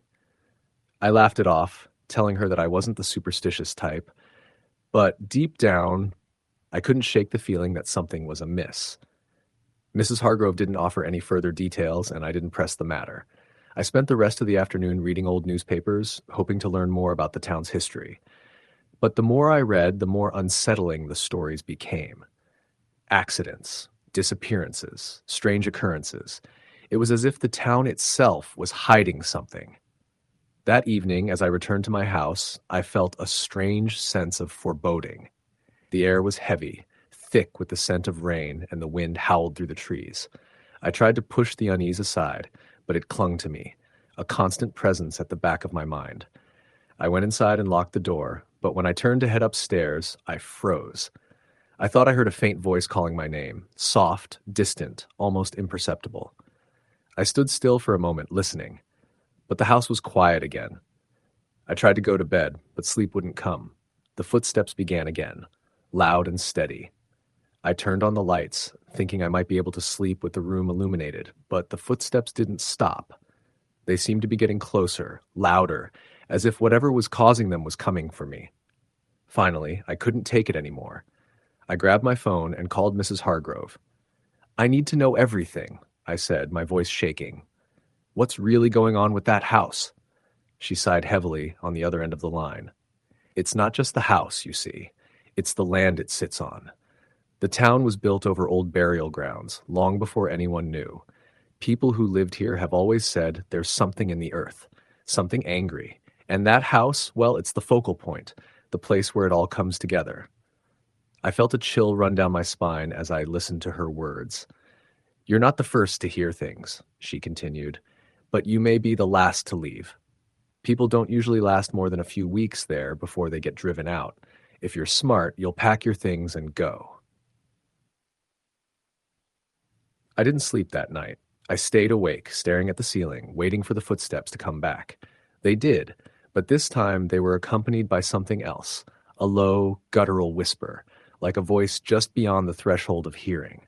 I could feel it, pressing in on me from all sides, making the air feel thick and oppressive. I didn't wait for morning. I packed what little I could carry and left the house behind. As I drove away, I looked back at the old, weathered building one last time. It stood there, silent and unmoving, as if it had been waiting for me to leave. I didn't stop until I reached the next town over, and even then, I couldn't shake the feeling that something was following me, something I had left behind in that house. I never went back to Brookhaven. The house was eventually sold again, but the stories remained. People still whisper about the footsteps, the voices, the shadow in the window, and I still hear my name being called when I'm alone, soft and distant, like someone is standing just outside my door. Story. The end. Story number 8. When I moved to the small town of Briarwood, I was hoping for a change of pace. After a messy breakup and the exhaustion of a hectic life in the city, I thought I could find some peace in a quiet, rural place. Briarwood was just a couple of hours outside the city, nestled among thick forests and sprawling hills. It wasn't a place on any tourist maps, and the locals didn't seem to care much for outsiders. Perfect, I thought. I was looking for solitude, and this town seemed to have it in spades. I rented a small, weathered house on the outskirts of town, far from the center where most of the homes were clustered. It was isolated, surrounded by thick woods, and the air smelled like pine and damp earth. The house itself was old, probably built in the 1930s, with creaky floors and an overgrown yard. But I didn't mind. I figured it would be the perfect place to decompress and start over. For the first few days, everything was normal. I spent my time unpacking, getting acquainted with the town, and taking long walks through the woods. The townspeople were polite but distant. I didn't push for conversation, and they didn't seem eager to offer any. It was a quiet, almost unnervingly peaceful place. It wasn't until the second week that I began to notice things that didn't quite add up. It started with the strange sounds at night. At first, I thought it was just the house settling, the typical creaks and groans that old homes make when the wind blows through the trees. But after a few nights, I realized it wasn't that simple. There were footsteps, slow, deliberate steps that echoed through the house, the sound of someone pacing back and forth. Sometimes they would stop directly outside my bedroom door, and I would lie there, heart pounding, waiting for them to move on. But they never did. I tried to convince myself it was the wind, or maybe the house just had some loose floorboards that shifted in the cold. But as the days passed, the footsteps became more frequent, more deliberate. I started staying awake at night, waiting for them, listening intently to the sounds of the house. I would hear the footsteps, then nothing. Just silence. Then there were the lights. At first, it was just one light flickering on and off in the hallway. I thought it was a faulty bulb, so I replaced it. But the flickering continued. And soon it wasn't just one light. It was all the lights in the house. They would flicker erratically, then go out completely, only to flicker back on after a few moments. I checked the electrical wiring, but everything seemed fine. No matter what I did, the lights wouldn't stop. It was about a week after the lights started acting up that I began to feel the presence. At first, it was just a vague sensation, a feeling that someone was in the room with me, watching me from the corner of my eye. I would turn around, expecting to see someone, but no one was there. The sensation grew stronger each night, until it was impossible to ignore. It was as if something or someone was standing just behind me, breathing down my neck. Sometimes I would feel a cold breeze rush past me, even though the windows were shut tight. One night, after another long stretch of listening to the footsteps pacing the hallway, I decided to confront whatever it was. I grabbed a flashlight and went downstairs, my heart racing. The house was eerily quiet, the air thick with tension. I walked down the dark hallway, the beam of my flashlight dancing across the walls. When I reached the living room, I froze. There, in the corner of the room, was a shadow. It was dark, inky black, and completely still. I could feel my pulse quickening as I took a step closer, my flashlight trembling in my hand. As I neared the corner, the shadow seemed to shift, moving just slightly in the beam of light. I stepped back, breath hitching in my throat. "Hello?" I called out, my voice trembling. "Is someone there?" No answer. Just the silence, thick and suffocating. I could feel my hands shaking as I slowly backed away, never taking my eyes off the shadow. And then, just as quickly as it had appeared, it was gone. The room was empty again. I turned on every light in the house, too scared to turn them off. I locked every door, checked every window, and made sure the house was secure. The next morning, I drove into town to see if anyone knew anything about the house or the history of the area. I went to the small general store and found an older man behind the counter. His name was Tom, and he had lived in Briarwood his entire life. When I asked about the house, his expression darkened. "You're staying at the old Whitley place, huh?" he said, his voice low. "That house has a history. You should have done your research before moving in." I asked him what he meant, and he hesitated for a moment, glancing over his shoulder as if checking to make sure no one was listening. "There were rumors," he said finally, his voice dropping even lower. "The Whitleys, they weren't good people. There was a fire there many years ago, and they all perished in it. But some folks say it wasn't just a fire. Some say something happened before, something that left a mark on the place." I asked him what kind of mark, but he just shook his head and told me to be careful. Some places, he said, you don't mess with. That house is one of them. I left the store feeling uneasy. The more I thought about it, the more I realized that the strange occurrences in the house seemed to escalate as I spent more time there. The shadow in the corner of the living room wasn't just a trick of the light. The footsteps weren't just the house settling. Something was there with me, something that didn't want me there. That night, I decided to leave. I packed a bag, grabbed my keys, and walked out of the house for the last time. But as I was driving down the road, my car sputtered and died. I tried to start it again, but it wouldn't budge. Panic started to set in as I looked around, realizing how isolated I was. The town was miles away and there was no one nearby to help. I sat in the car trying to calm myself down. It was then that I saw it, out of the corner of my eye. The shadow. It was moving outside the car, moving quickly, like it was following me. My heart pounded in my chest as I fumbled for my phone, but there was no signal. I was completely alone, stranded with something or someone out there. I had no choice but to get out of the car. The moment my feet hit the ground, I heard the footsteps again, slow, deliberate, and then the whisper, just at the edge of my hearing, "You should have left when you had the chance." I didn't wait to hear more. I ran. I ran through the woods, blindly, not stopping to catch my breath. The footsteps were behind me, growing closer with every step. The shadow was there, just on the edge of my vision, shifting with the trees. I ran until my legs gave out, and I collapsed on the ground, gasping for air. When I opened my eyes, the shadow was gone. The footsteps had stopped. The night was still. I was alone, just lying there in the cold dirt. The next morning, I woke up in the woods. My car was gone. There was no sign of the shadow, no sign of the footsteps, no sign of anything at all. It was as if it had all been a bad dream. But I knew it wasn't. I left Briarwood that day, without looking back. I never told anyone about what happened in that house. I don't think anyone would believe me if I did. But every time I close my eyes, I can still hear the footsteps, the whisper, the presence that was never quite human. And sometimes, when the wind picks up just right, I feel that same cold breath on the back of my neck, as if whatever it was is still watching. Story the end. Story number 9. I moved to the small town of Westbridge in the spring of 2021, hoping for a fresh start after a messy breakup and the exhausting grind of city life.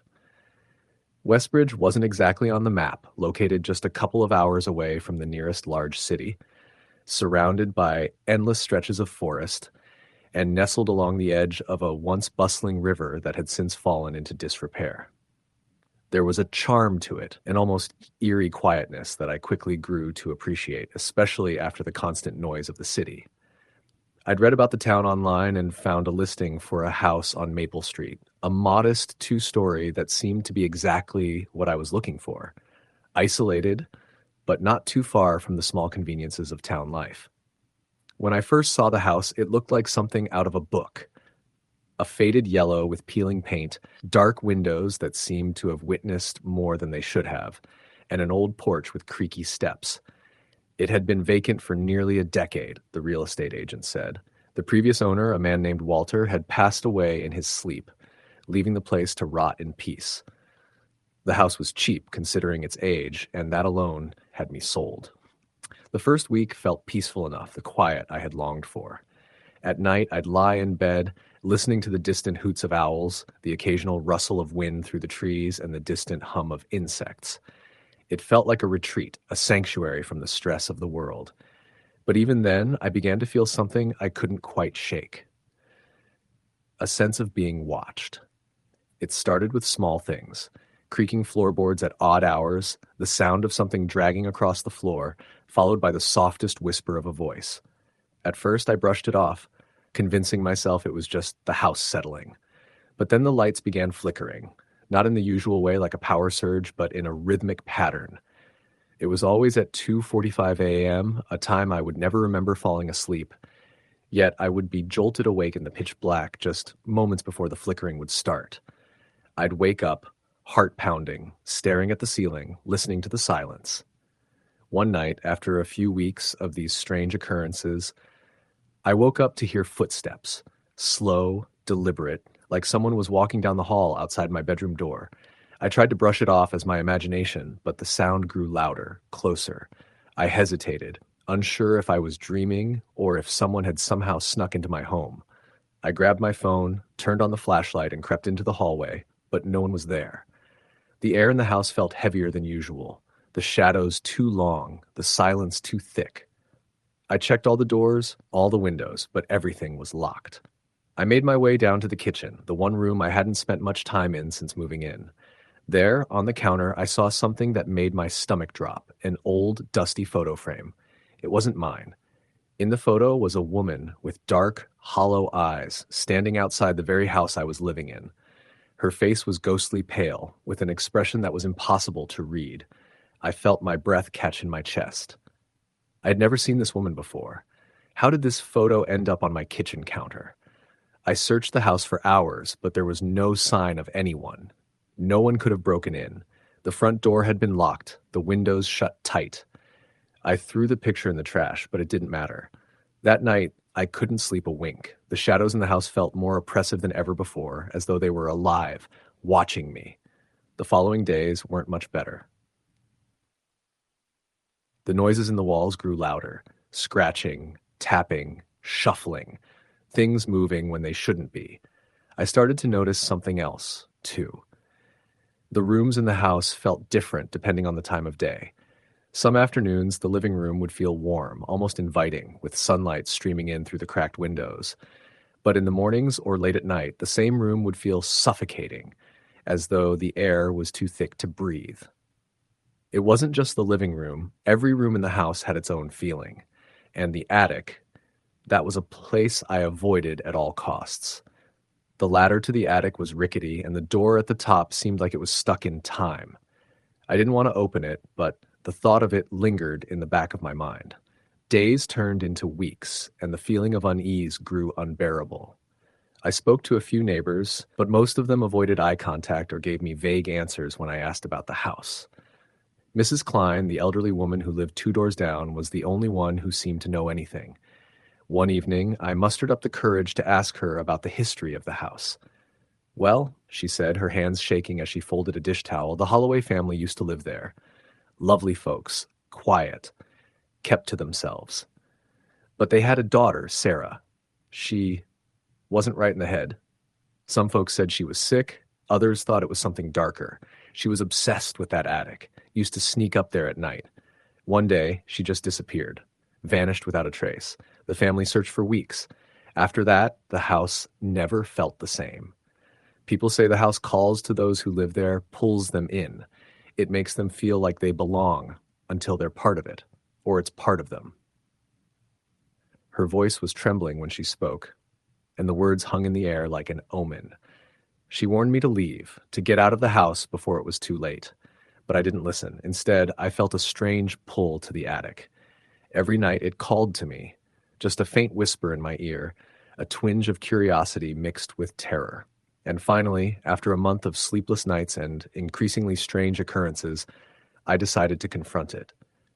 The attic door was stuck, just like it had always been. I pulled at the old string, but it didn't budge.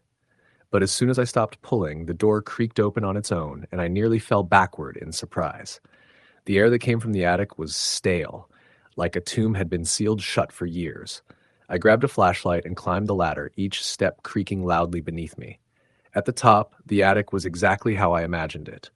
Dusty, cluttered with old furniture, boxes stacked high, and a single window that let in a sliver of pale light. But there was something else. In the center of the room stood a small wooden chest, its surface covered in a thick layer of dust. It wasn't locked, and it opened with a soft creak as I lifted the lid. Inside were clothes, old letters, and a bundle of yellowed photographs. I sifted through the photographs, my breath catching in my throat when I saw one of Sarah Holloway, the girl Mrs. Klein had spoken of. She was standing in front of the house, her eyes hollow, her smile too wide. But then I saw something else. Beneath the picture of Sarah, there was another, a photo of me, taken from the window of the attic. The next night, I packed a bag, gathered what little I had, and left. I couldn't stay any longer. The house had grown too strange, too dangerous. I didn't know what was haunting it, but I knew I couldn't fight it alone.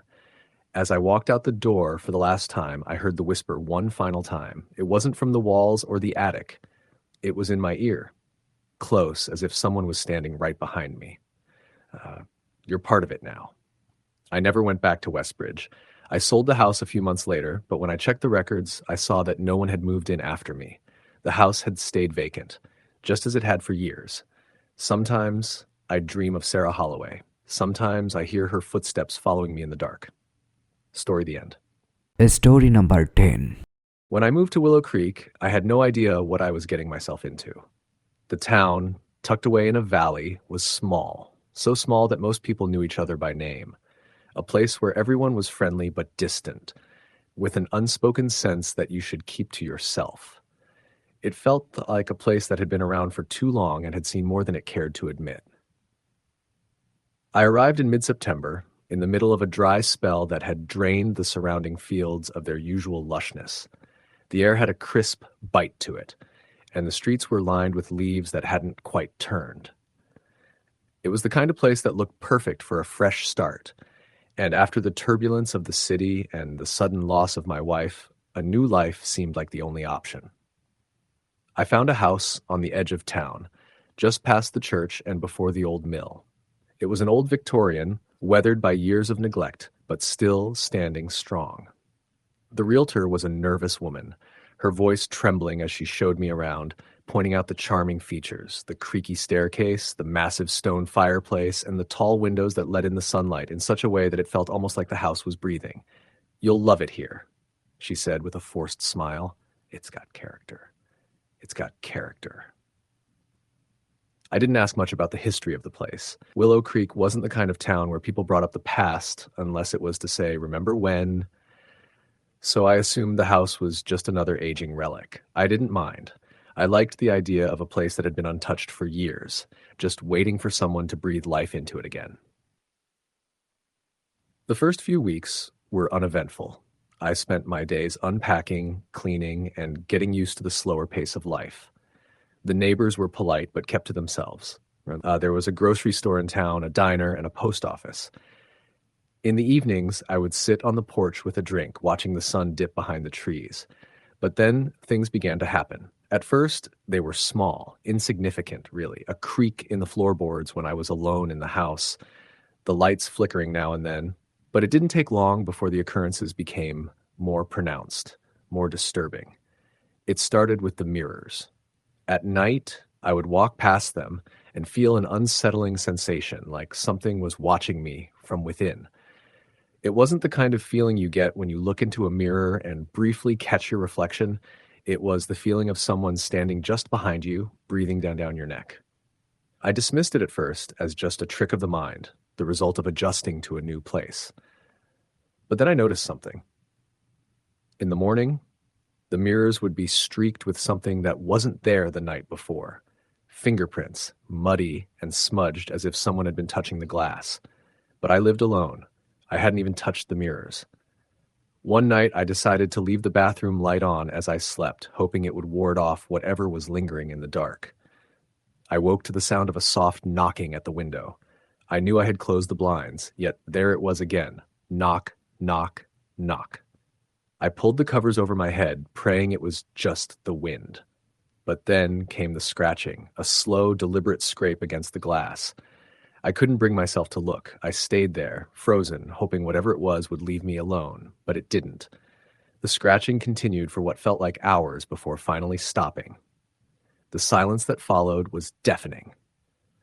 The next morning, there were no marks on the window, nothing that could explain the noise. But something had changed. The air in the house felt heavier, like it was pressing in on me. The following week, I decided to take a walk around the town, hoping that the change of scenery would clear my mind. The people were friendly, as usual. I passed by the old mill and stopped to admire the view of the creek. It was a picturesque scene, like something out of a postcard. I even snapped a picture, though the town had no real tourist attractions. Most people who came here didn't stay long. That evening, when I got back home, the house felt different. The moment I stepped inside, I knew something was wrong. The air was thick with a sense of unease. As I walked through the hall, the temperature dropped noticeably. the kind of cold that feels like it's coming from within the walls, not from the outside. I tried to ignore it, telling myself it was just my nerves acting up. But when I turned on the light in the kitchen, I saw it. The cabinet doors were open, all of them. I hadn't touched them. I hadn't opened them. I slammed them shut, my heart racing, but the unsettling feeling didn't leave. In the days that followed, the strange occurrences escalated. I heard whispers at night, soft voices in the walls. Sometimes I would catch a shadow moving in the corner of my eye, just out of reach. But when I turned, nothing was there. It was one night, after a long day at work, that I finally had enough. I had been hearing the whispers again, voices that were too quiet to understand, but too persistent to ignore. I grabbed a flashlight and went down to the basement, hoping to confront whatever it was that had been haunting me. The stairs creaked as I descended, and the air grew colder with every step. The basement was a mess of old boxes and furniture covered in dusty sheets. It smelled of mildew, and the walls were damp to the touch. I felt like I was being drawn deeper into the space, like something was calling me. At the far end of the basement, I noticed a door I hadn't seen before, hidden behind a stack of boxes. It was an old wooden door, weathered and cracked. My hand trembled as I reached for the handle. The moment I touched it, a chill ran through me, and the whispers grew louder, sharper. I opened the door. What I saw inside nearly made me collapse. The room was small, barely large enough to fit a bed, but it wasn't the size that disturbed me. It was the walls. They were covered in what looked like drawings, etched deep into the wood. Faces, eyes, figures that seemed to move the moment I looked away. But what truly shook me was the name. Written across the far wall in jagged letters was the word Hannah. I stumbled back, my heart pounding. That was the name of the previous owner. I had looked into the town's history before moving here. Hannah and her family had lived in this house decades ago, but the town was secretive about their disappearance. I never thought it was anything more than a tragic event.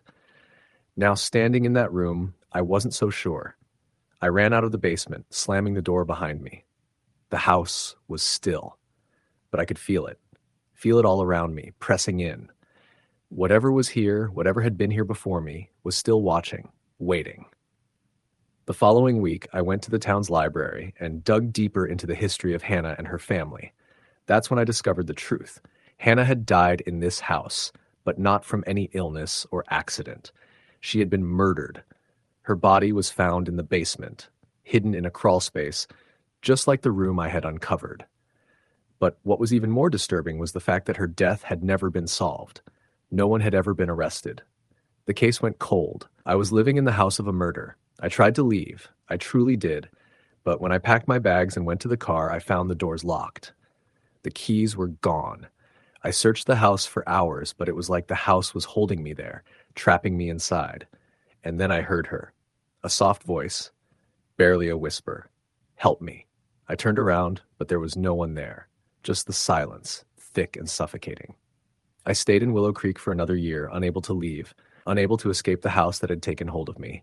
I never saw her again, but sometimes when the wind blows just right, I hear her voice. Story the end. Story number 11. When I moved to Renfield, it was supposed to be a new beginning. The kind of quiet town that sits tucked in the valleys between pine-covered hills, forgotten by time and left off most maps. I had been living in the city for too long, years spent drowning in noise, stress, and the kind of isolation that only millions of people could provide. My job had dried up, my relationships had crumbled, and I was left needing to escape to somewhere far, somewhere I could breathe again. Renfield wasn't on any major routes, which was part of the appeal. I found the listing for the house in an obscure online forum. Someone had posted it with almost no description and a blurry photo, like they were trying to get rid of it fast. I called the number, and within a week, the deal was made. A small 2-bedroom cottage on the edge of town, partially surrounded by forest, with a cracked stone path and ivy-covered windows. It was the kind of place I thought I could heal in. The town itself felt like a leftover photograph from the 1950s. One diner, one post office, a library that doubled as the town hall, and a handful of stores that all closed by 6 p.m. The people were polite but reserved. They nodded at me, asked where I was from, then quickly steered the conversation elsewhere. A few warned me about the weather in the winter or the condition of the back roads, but no one really welcomed me. I brushed it off. People in small towns could be wary of outsiders. I figured they just needed time. The house was musty and clearly hadn't been lived in for some time. The wallpaper was yellowed and peeling, and dust coated most surfaces. But it had good bones, as they say. I spent my first few days cleaning, organizing, making the place mine. At night, the silence outside was thick and endless. No sirens, no cars, just crickets and the occasional owl. I slept better than I had in years. But after a week or so, things started to feel strange. It began with small noises, not the usual groaning of an old house, but specific, deliberate sounds. Footsteps in the hallway when I was in bed, a whisper that sounded like my name coming from the living room. At first, I thought it was just my mind adjusting to the quiet, city noise withdrawal. I'd wake up and check, only to find nothing, just the wind brushing through the trees outside. Then the hallway light started turning on by itself. It wasn't a flicker or a wiring issue. It would click on around the same time every night, between 2 and 3 a.m. The first time I figured I'd left it on and forgotten, but after the third or fourth night, I started unplugging the lamp entirely. It still came on. I even changed the bulb, thinking maybe there was a short. But it kept happening. I went into town and asked the hardware store owner, Greg, about an electrician. He gave me a strange look when I described the issue. "Which house did you move into?" he asked. "The one on Elridge Road, just at the edge of the woods." His face tightened. "That the Holcomb place?" I'm not sure. The listing didn't say. Greg didn't say much after that. Just gave me the number of a guy named Charlie who handled electrical work. I called him that afternoon and he came by the next day. He checked the wiring, the outlets, the fuse box, said everything looked fine. Before leaving, he lingered in the entryway. "You're not the first person to have strange stuff happen here," he said, not looking at me. "House has been empty for a while. Last folks didn't stay long." "Why not?" I asked. He shook his head. "You'll figure it out." That night, I stayed up. I set up my phone to record the hallway. Around 2:47 a.m., I heard the soft click of the lamp again. I sat up in bed, my heart pounding. I checked the footage in the morning. The lamp turned on. No visible movement, no one entering the frame. Just off, then on. I started noticing other things. Cold spots in certain parts of the house, most notably by the old wardrobe in the spare bedroom. Items went missing. A mug from the kitchen, a set of keys, a pair of socks. Later, I'd find them somewhere odd, like on top of the fridge or underneath the couch cushions, places I never would have left them. One time, I found the bathroom mirror fogged up, though I hadn't used any hot water that morning. Written in the condensation were the words, "Still here." I didn't know what to think. I wasn't a believer in ghosts or the supernatural. I told myself it had to be stress, lack of sleep, something psychological. But I couldn't deny that something was happening. Then came the dreams. They were vivid and almost always the same. I'd be walking through my house at night, the floorboards groaning underfoot. I would hear crying, low, guttural sobbing from behind the closed door of the spare room. Every time I reached for the knob, I'd wake up. One night, though, I didn't. In the dream, I opened the door. Inside, the room was pitch black. And then 2 pale eyes appeared, glowing faintly. A figure slowly stepped forward, a woman, her hair wet and clinging to her face, her dress soaked and trailing behind her as if she'd just come from the river. "You shouldn't be here," she whispered. He never left. I jolted awake, soaked in sweat, my sheets tangled around my legs. The room was ice cold, colder than it should have been even in mid-October. I could see my breath in the air. That morning, I decided to visit the library. The librarian, a woman named Eleanor, was a little more open than the rest. When I asked if there were any old town records or property histories, she nodded and took me to the back where they kept the archives. "What house did you say again?" she asked. "Elridge Road, at the edge of the woods." Her expression darkened. "The Holcomb house." She found a few old newspaper clippings and brought them to me. Most were dated from the early 1970s. One headline read, "Local woman drowns in creek behind home." Another, "Husband missing, presumed dead." I read through them carefully. The woman's name was Clara Holcomb. Her body had been found in the creek just a few hundred yards from my property. She was presumed to have drowned after a domestic dispute, though her husband's body was never found. The last article mentioned a neighbor reporting loud arguments and strange lights in the weeks leading up to the incident. I asked Eleanor what happened to the house afterward. Sat empty for years. This sort of spectrity. Then some people came and went. No one lasted more than a few months. One man said he heard voices at night. Another said he saw someone staring at him from the woods. A couple that moved in around 98 left in the middle of the night, just packed up and never came back. I left the library with it in my stomach. I didn't sleep well that night. The dreams came back. Clara was in the spare room again. This time she was pointing toward the window. When I looked, I saw a man's face staring in from outside. He looked half rotted, his skin bloated and purple. I woke up with a scream lodged in my throat. I avoided the woods for days, but the dreams persisted, and Clara kept pointing. Eventually, I gave in. It was late afternoon when I ventured into the trees. The air was thick, almost swampy. After about 10 minutes of walking, I found the creek. It was narrow, shallow, and choked with weeds. But as I followed it downstream, I came upon something I hadn't noticed before, an old, partially buried well. The stone structure was crumbling, overgrown with vines. I approached slowly. Something about it made my skin crawl. I knelt beside it and brushed away the debris from the rusted metal cover. It groaned as I pushed it aside. The smell hit me first. Damp, earthy, and something else I couldn't place. I used my phone's flashlight and shined it into the darkness. Water gleamed faintly below, but something else caught my eye, something pale floating just beneath the surface. I stumbled back, heart racing. I didn't look again. That night, I didn't sleep at all. I sat in the living room with every light on, waiting for the sun to rise. Around 3 a.m., the hallway lamp clicked on again. This time, I didn't turn it off. I waited. Footsteps came down the hall, slow, heavy. I stood up, my back pressed to the wall. The door creaked open on its own. There was no one there, just cold air and silence. Then from behind me, a whisper, "He never left." I turned. Standing at the edge of the kitchen was Clara, her eyes wide with terror. "He's still here," she said, her voice a rasp, "in the well." Then she vanished. I left Renfield the next day. I didn't pack. I didn't lock the door. I just drove. I never looked back. Story the end. Story number 12. I moved to Brookhaven at the end of October. The timing wasn't ideal. The nights were getting longer, colder, and the trees stood mostly bare, clawing the sky like they were desperate to keep the gray clouds from falling.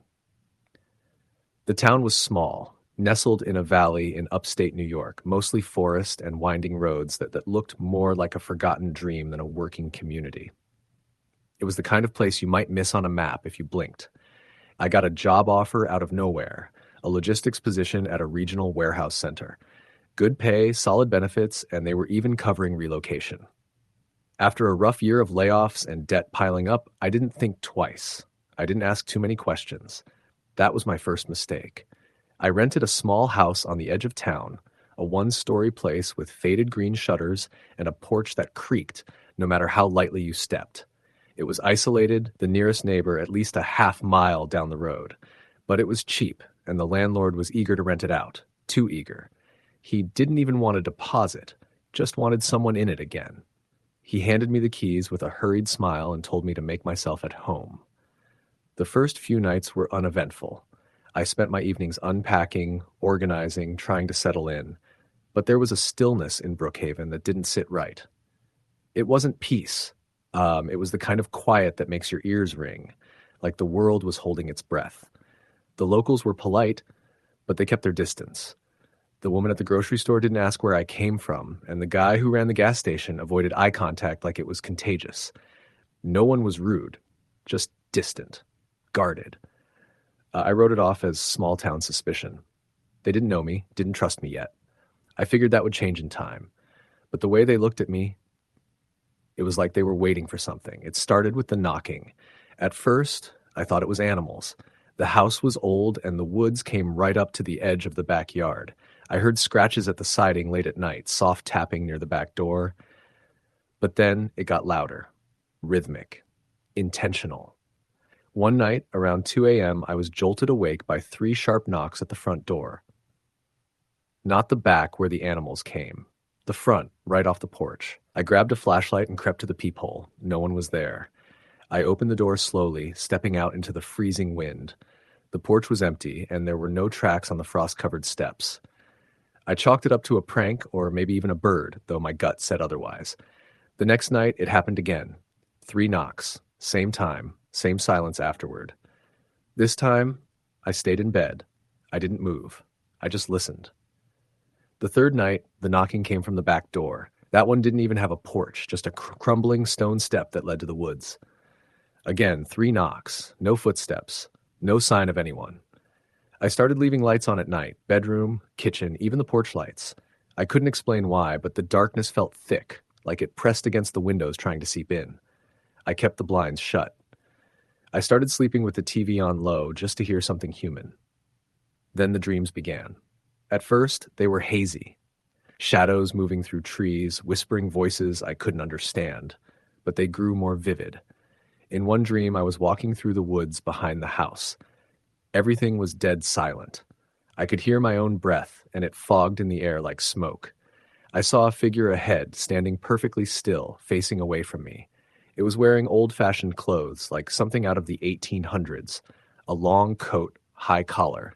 Its head was tilted slightly, as if listening. When I called out, it turned slowly. Its face was featureless, smooth, pale skin stretched over a skull with no eyes, no nose, no mouth, just a blank, impossible mask. I woke up gasping. That morning I found something on my porch, a small bundle of twigs, tied together with what looked like hair. Human hair. Black, coarse, and tangled. I threw it in the trash and tried to forget it, but later that night the knocking came again. This time 5 knocks. Fast. Angry. I didn't sleep. The next day at work, I asked around about the house. A woman in payroll, Judy, went pale when I told her the address. "Someone finally moved in there again?" she said quietly. "What do you mean, again?" She hesitated. "A man used to live there, retired, kept to himself.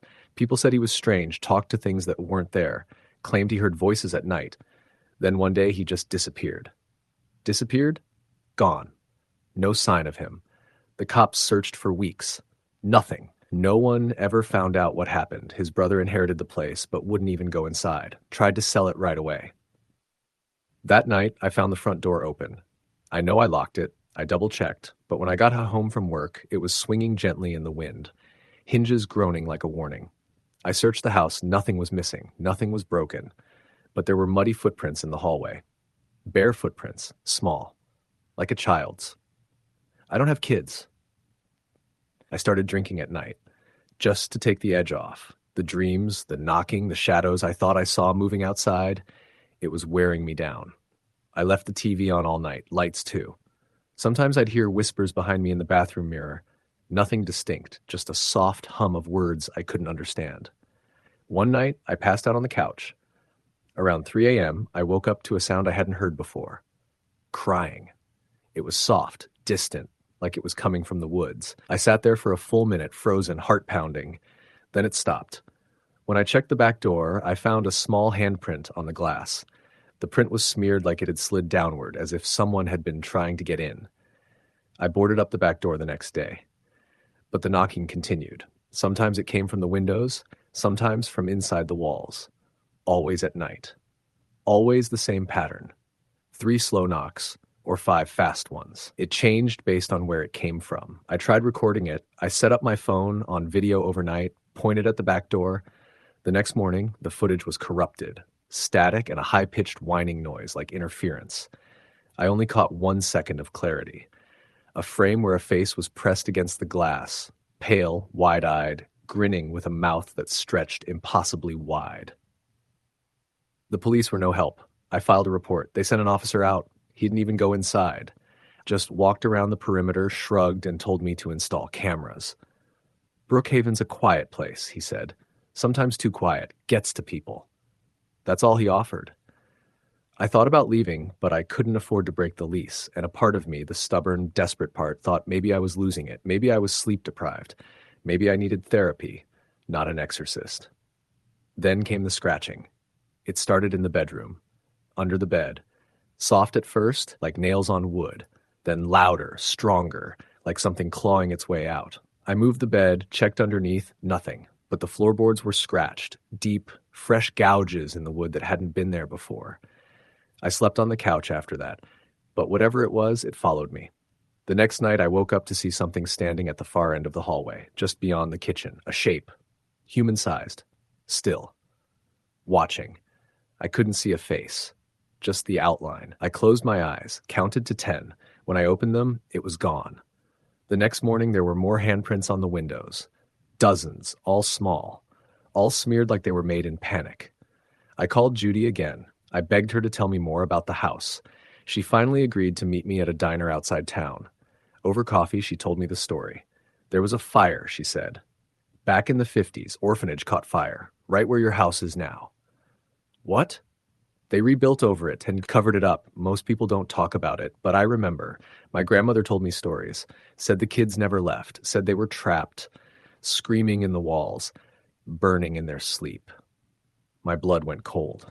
You're not the first person to hear them, she said. Not the first to see them. Some say they knock to be let in, others say they want you to leave. Either way, once they notice you, it doesn't stop.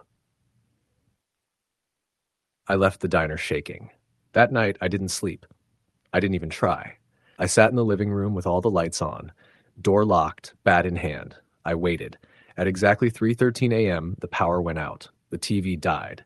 The lights flickered once, then darkness swallowed the house whole. And then the knocking started. First the front door, 3 knocks, then the back, 5, then the windows, all of them. Tapping, scraping, like fingernails on glass. I screamed. I ran outside barefoot into the cold. The woods were darker than night, but I didn't care. I just wanted out. When I turned around, the house was different. The lights inside were flickering, and in every window I saw faces, small, pale faces, dozens of them, staring, smiling. That was the last time I stayed there. I broke the lease the next day, packed what I could, and left Brookhaven without looking back. I didn't care about the job. I didn't care about the money. I just wanted to live. But sometimes, even now in the dead of night, I hear it again. 3 knocks. Then 5. No matter where I go. Story the end. Story number 13. When I moved to Lindale, it was mostly out of necessity rather than choice. My job in IT had gone remote permanently after the pandemic, and I found myself priced out of the city. Lindale was cheap, quiet, and tucked in the folds of the northern hills, not too far from civilization, but far enough to give me space and affordability. I found a small 2-story house near the edge of town with a wraparound porch, overgrown garden, and a driveway that crunched with gravel. It wasn't perfect, but it was mine. From the start, the town felt off in a way I couldn't quite articulate. It wasn't anything blatant. People were polite, even warm at times, but there was a thin layer of something else beneath their words, like they were waiting for something. The postman would smile but never linger. The woman at the general store would hand me my change without making eye contact. Even the local realtor who sold me the house had an urgency about him, rushing the papers and keys into my hand like he couldn't get rid of the place fast enough. The first few days were uneventful. I worked, unpacked, set up my workspace near the back window where I could see the trees sway. The backyard sloped into a thick forest, tall pines and knotted oaks that swallowed the sunlight in dense pockets. At night, the woods looked like a wall of black. Still, I liked the quiet. After years of honking horns and upstairs neighbors with no sense of time, the silence was refreshing. Then the knocking started. It began around the 5th night. I had just turned in around 11 p.m. when I heard 3 distinct knocks on the back door. Not the front, always the back. I got up, pulled on my hoodie, and went downstairs. My motion light was on, illuminating the porch in a dim orange hue, but no one was there. I stepped out cautiously, peering into the darkness of the woods, but saw nothing.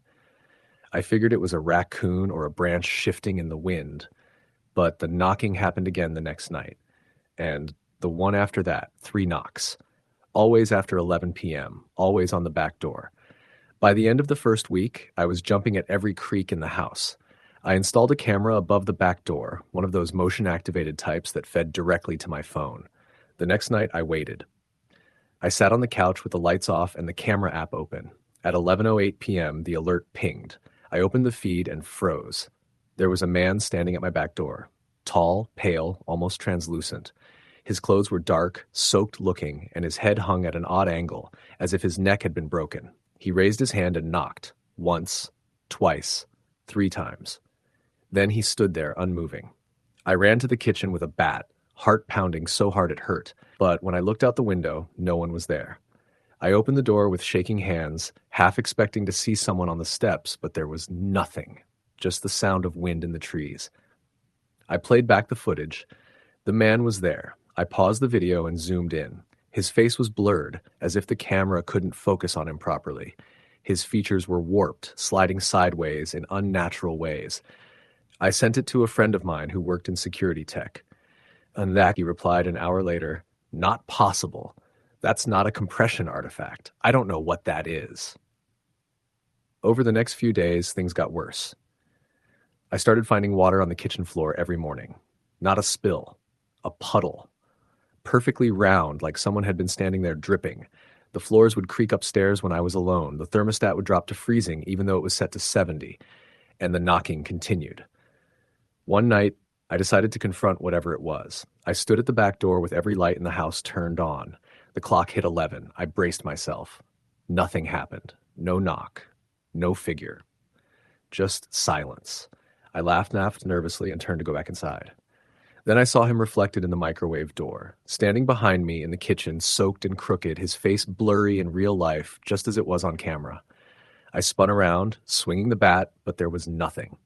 No sound, no movement. I was alone. I didn't sleep that night.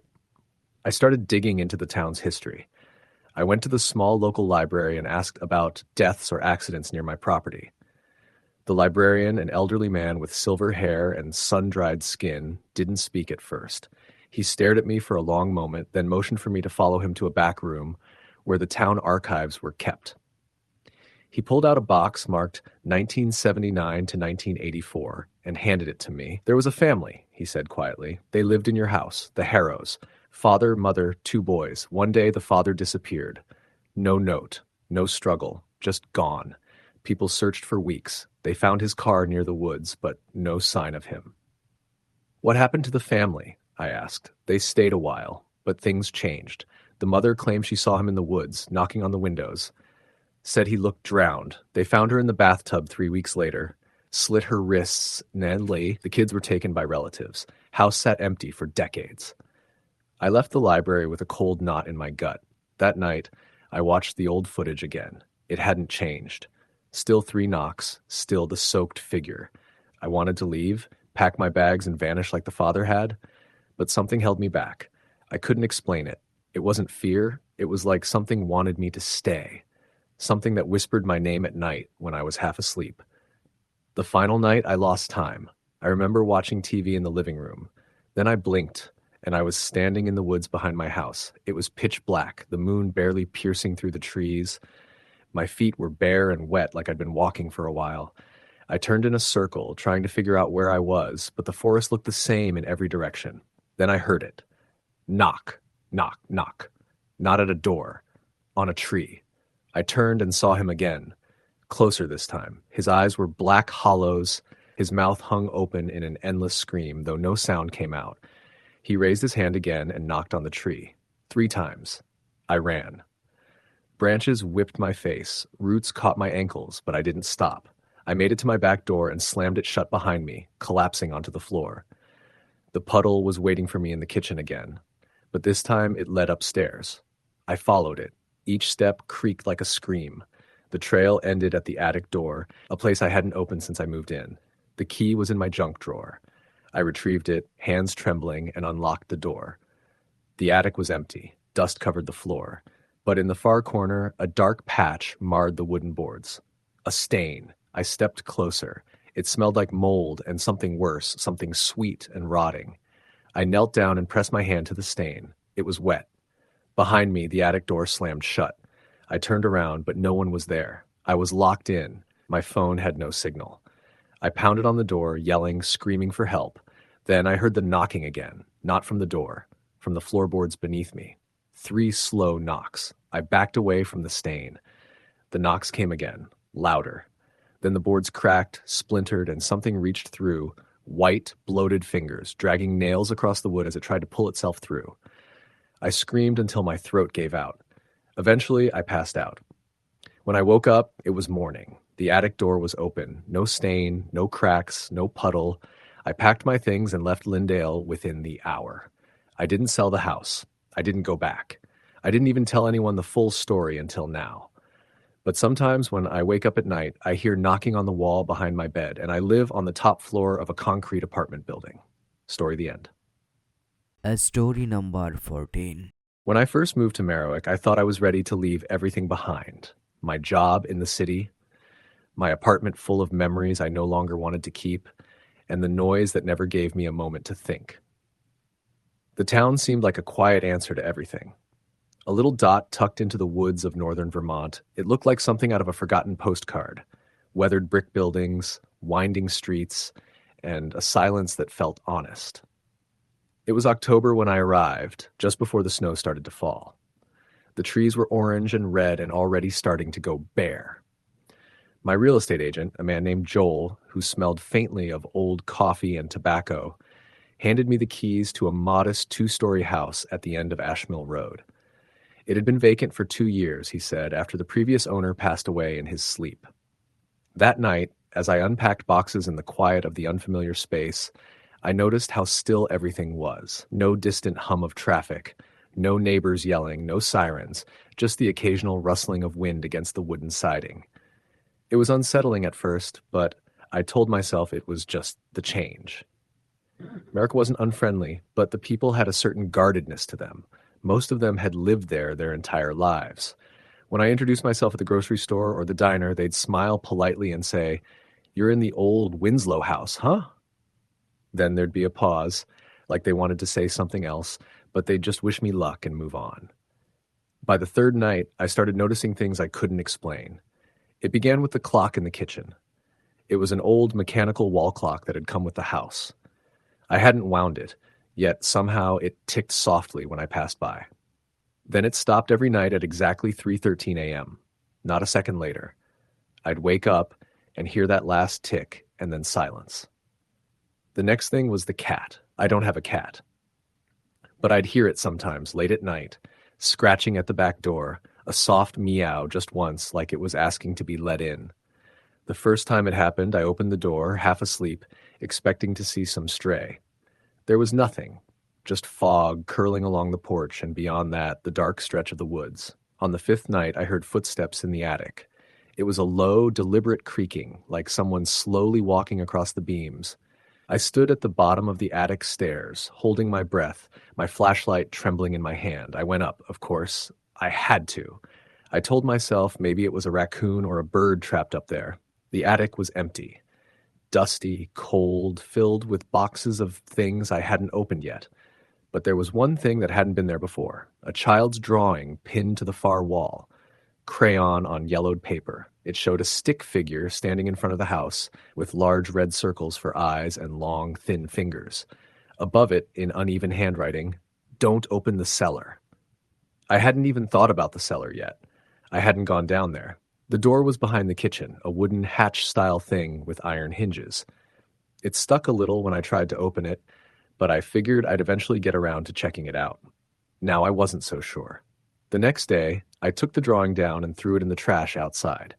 But that night, it was back on the wall. I stared at it for a long time. My breath made clouds in the cold air. I didn't touch it. I just backed out of the attic and closed the door.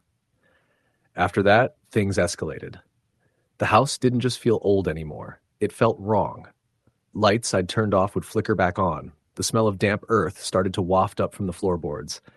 At exactly 3:13 a.m. every night, the clock would stop ticking, and the entire house would feel like it was holding its breath. I went into town and asked Joel about the previous owner. He looked tired. Mr. Winslow, Harold was a quiet man, kept to himself mostly, died in his sleep. Heart failure, I think. Why? Did he live alone? He hesitated. Far as I know. But his eyes betrayed him, so I pressed. Joel, did something happen in that house? He ran a hand through his thinning hair. Look, people say things, small town, old stories, but no, nothing official. Harold was fine. He just got strange near the end, talked to himself, locked the basement, and said there was something down there. Kept saying the house was changing, hearing things, but that happens when folks get older. I thanked him, but his words didn't comfort me. That night I bolted the attic shut and tried to sleep with the TV on in the living room. At 3:13, the power cut out. Complete silence. Then I heard it again. The cat. Meow. Followed by footsteps. Not from the attic this time, but from beneath me. The cellar. I sat up slowly. The flashlight flickered as I clicked it on. The floor creaked beneath my feet. I told myself not to go look, that nothing good ever comes from chasing noises in the dark, but my legs moved anyway, like they were being pulled. The cellar door was already open. A cold, earthy breath came from the dark opening. My light barely penetrated it. I went down 3 steps before I realized the air smelled not just of earth, but of rot, wet, decaying wood, and something sweet and wrong, like old fruit left to spoil. There was a sound, dragging, something heavy shifting against the stone floor. I stopped. My hand shook as I aimed the light down the staircase. Something moved, not fast, not like a jump scare from a movie. It was slow, calculated. A figure just out of reach of the light. Long limbs, too long. Fingers brushing the wall, and eyes, 2 red, gleaming orbs that didn't blink. It stared at me. I felt a pressure in my head, like someone pushing their hand against my thoughts. I stumbled back, up the steps, slamming the hatch shut with all my strength. I dragged the kitchen table over it, then sat against the wall, shaking. I didn't sleep that night, or the one after. The drawing was back the next day, but this time, there were more. Lining the attic walls. Dozens of them. All the same figure, all the same eyes. Some of the drawings had words now, "He waits, don't look at him," and "He remembers you." I called a contractor the next morning, said I wanted the cellar sealed up completely. He agreed, but when he came by 2 days later, he refused to go down, said the smell made him sick. Said something about the walls looking wrong. Like the stones bleeding, he muttered before walking off. I tried to stay out of the house after that. I worked at the local library during the day, took walks in the woods, anything to stay away from Ash Mill Road. But it always drew me back. Always. The house changed in little ways. The wallpaper would peel in strange patterns. Once I found every mirror in the house shattered, and sometimes, when I passed by the closed cellar door, I could hear whispering, just on the edge of hearing. Too soft to understand, but rhythmic, like a chant.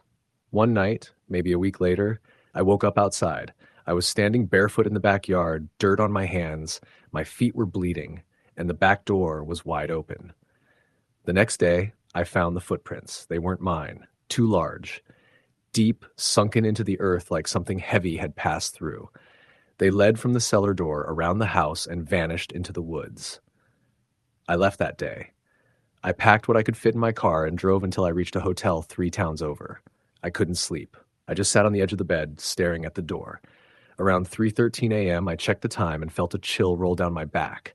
The TV turned on by itself. Static. Then the cat's meow. Meow. Then a voice from the screen, barely audible through the static. You opened it. I checked out before sunrise and drove straight to Boston, where I had an old friend who let me crash on his couch. I never went back to Merriwick, but sometimes I get packages. No return address. Just a single drawing inside. The red-eyed figure, always watching, always waiting, and sometimes at 3:13 a.m. I hear it again. Meow. Story the end. Story number 15. When my wife Sarah and I decided to leave the city, we weren't chasing a dream. We were escaping a nightmare. The constant hum of traffic, the thick smog, the neighbors screaming at each other at 2 a.m. We just wanted silence. Somewhere quieter, safer, and slower. We found it in a small town tucked into the hills of upstate Pennsylvania. It wasn't even on most maps unless you zoomed in enough. Corwin Hollow. The name sounded quaint. Harmless. We never questioned why no one had heard of it. In fact, that only made it more appealing. We bought a 2-story farmhouse at the edge of town. It was old, built sometime in the 1920s, but it had been well maintained. Wide porch, wooden beams, and a cellar that reeked of mildew. The kind of house that looked like it had stories but kept them to itself. The realtor, an older man named Glenn with sun-damaged skin and a crooked jaw, didn't talk much during the walkthrough. He handed us the keys without fanfare and muttered, "People don't stay long out here," then left without saying goodbye. The townsfolk were polite but distant. Not rude, just disinterested. Sarah tried making small talk with the cashier at the only grocery store in town and got a tired smile and a head nod in response. The neighbors, an elderly couple across the road, watched us from their window for days before finally waving once. It didn't bother us. We wanted the quiet, remember? But it wasn't really quiet. Our second night in the house, I woke up at 3:14 a.m. to what sounded like a bell ringing outside. Not a church bell, something smaller, sharper. I looked through the window and saw nothing but fog. I convinced myself it was wind chimes, probably on the neighbor's porch, but when I asked Sarah about it the next morning, she shook her head. I heard it too, she said. It wasn't wind chimes. The sound came again the next night, always at 3:14, always the same metallic ring. This time, Sarah got out of bed and went to the window. I followed her, and we stood in the dark together, staring into the thick gray outside. There was nothing there. No people. No animals. Just fog curling in the trees like it had a mind of its own. We both tried to ignore it. Maybe it was pipes. Maybe the old farmhouse had quirks we hadn't discovered yet. But the sound kept coming every single night, always at 3:14. A week after moving in, Sarah came back from the grocery store looking shaken. Someone left a note on my windshield, she said, handing it to me. In shaky, handwritten letters, it read, "Don't go into the woods when the bell rings. Stay inside, lock the doors, don't look out the window." No signature. No explanation. We hadn't been in the woods behind the house. They were dense and overgrown. There was a path, barely visible through the bramble, but we'd both agreed it looked more like a place to get ticks than enjoy a walk. After the note, we avoided it completely. But the bell didn't stop, and soon other things started happening. Doors we knew we locked were found ajar in the morning. Sarah's hairbrush went missing and reappeared days later in the fridge. The hallway light would flicker sometimes. Not the usual kind of flicker from a dying bulb, but as if someone were turning it on and off rapidly for a few seconds, then leaving it alone. And then the dreams started. Sarah dreamt of a girl standing in the woods, barefoot and dirty, ringing a handbell and whispering something she couldn't understand. I dreamt of shadows crawling on the ceiling, reaching down for me, only to vanish when I woke. Neither of us told the other about the dreams, until one night we both woke up screaming. That was the night we started sleeping with the lights on. A few nights later, I made the mistake of staying up too late, trying to finish some freelance work on my laptop. Sarah had gone to bed around 11. I heard the bell at exactly 3:14. It was louder this time, closer. I froze. The only light in the room came from my screen, and I didn't want to move. I didn't want to look out the window. But something compelled me to. The fog had returned, thicker than ever. And through it, I saw her. A girl, maybe 10 years old, pale skin, long black hair matted to her face. She was standing at the tree line, holding a small bell in her right hand. She rang it once, then again. She wasn't moving toward the house, just staring. I blinked, and she was gone. I told Sarah the next morning. She didn't respond at first, just stared at her cereal like it was about to speak. Finally, she said, "That's the girl from my dreams." I called Glenn, the realtor. He didn't answer. I left a message asking if anything had happened in the house or the town that we should know about. He never called back. That afternoon, the old couple across the road waved us over. We hadn't spoken to them before, and it felt strange to be summoned like that. Their names were Martha and Ed. Their house smelled like mothballs and something sour, but they were friendly enough. "We know what's going on," Ed said without preamble. "We saw her too, years ago." "She comes back every few years," Martha added, "always the same time, always with the bell." They told us the story like it was a confession. Back in the 60s, a family lived in our house. They had a daughter named Lily, quiet to herself. One day, she wandered into the woods and never came back. They searched for weeks, dogs, volunteers, even helicopters. Nothing. Then the bell started ringing. "People say she got lost," Martha whispered, "but not lost like regular lost, more like taken." Ed nodded grimly. "She's not trying to hurt anyone, at least not at first. She's warning you." "Warning us about what?" I asked. They didn't answer, just gave us a flashlight, a jar of salt, and told us to keep them near the bed at night. That night we didn't sleep. We lay in bed with the light on, the salt at the foot of the bed, and the flashlight between us. At 3:14, the bell rang. Then the doorknob to the front door rattled violently. Sarah screamed. I grabbed the flashlight and ran to the hallway, but the door was still shut. Nothing was there. I turned around and nearly fell over. There were wet footprints on the floor. Small ones. Bare feet. Leading from the front door into the living room, then to the stairs. I ran back to the bedroom, heart pounding. "She's inside," I said, barely able to get the words out. We heard footsteps overhead. Slow. Deliberate. Then the faint ring of the bell.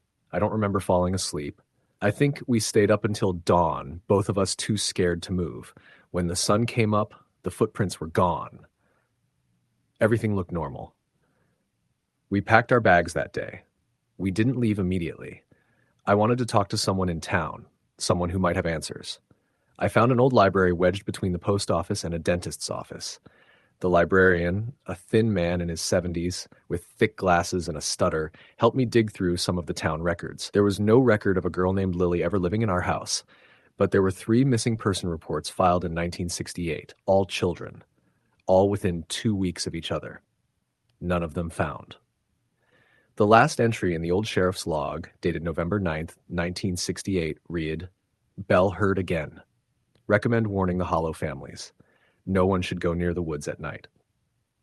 We stayed at a motel 15 miles away that night. Sarah couldn't stop crying. I held her, but my own hands were shaking. We went back in the morning to grab the last of our things. The house was dead silent. No footprints, no fog, nothing out of place. Until we found the note on our kitchen table. It was written in the same shaky handwriting as before. "You saw her. Now she knows you." We moved that same day.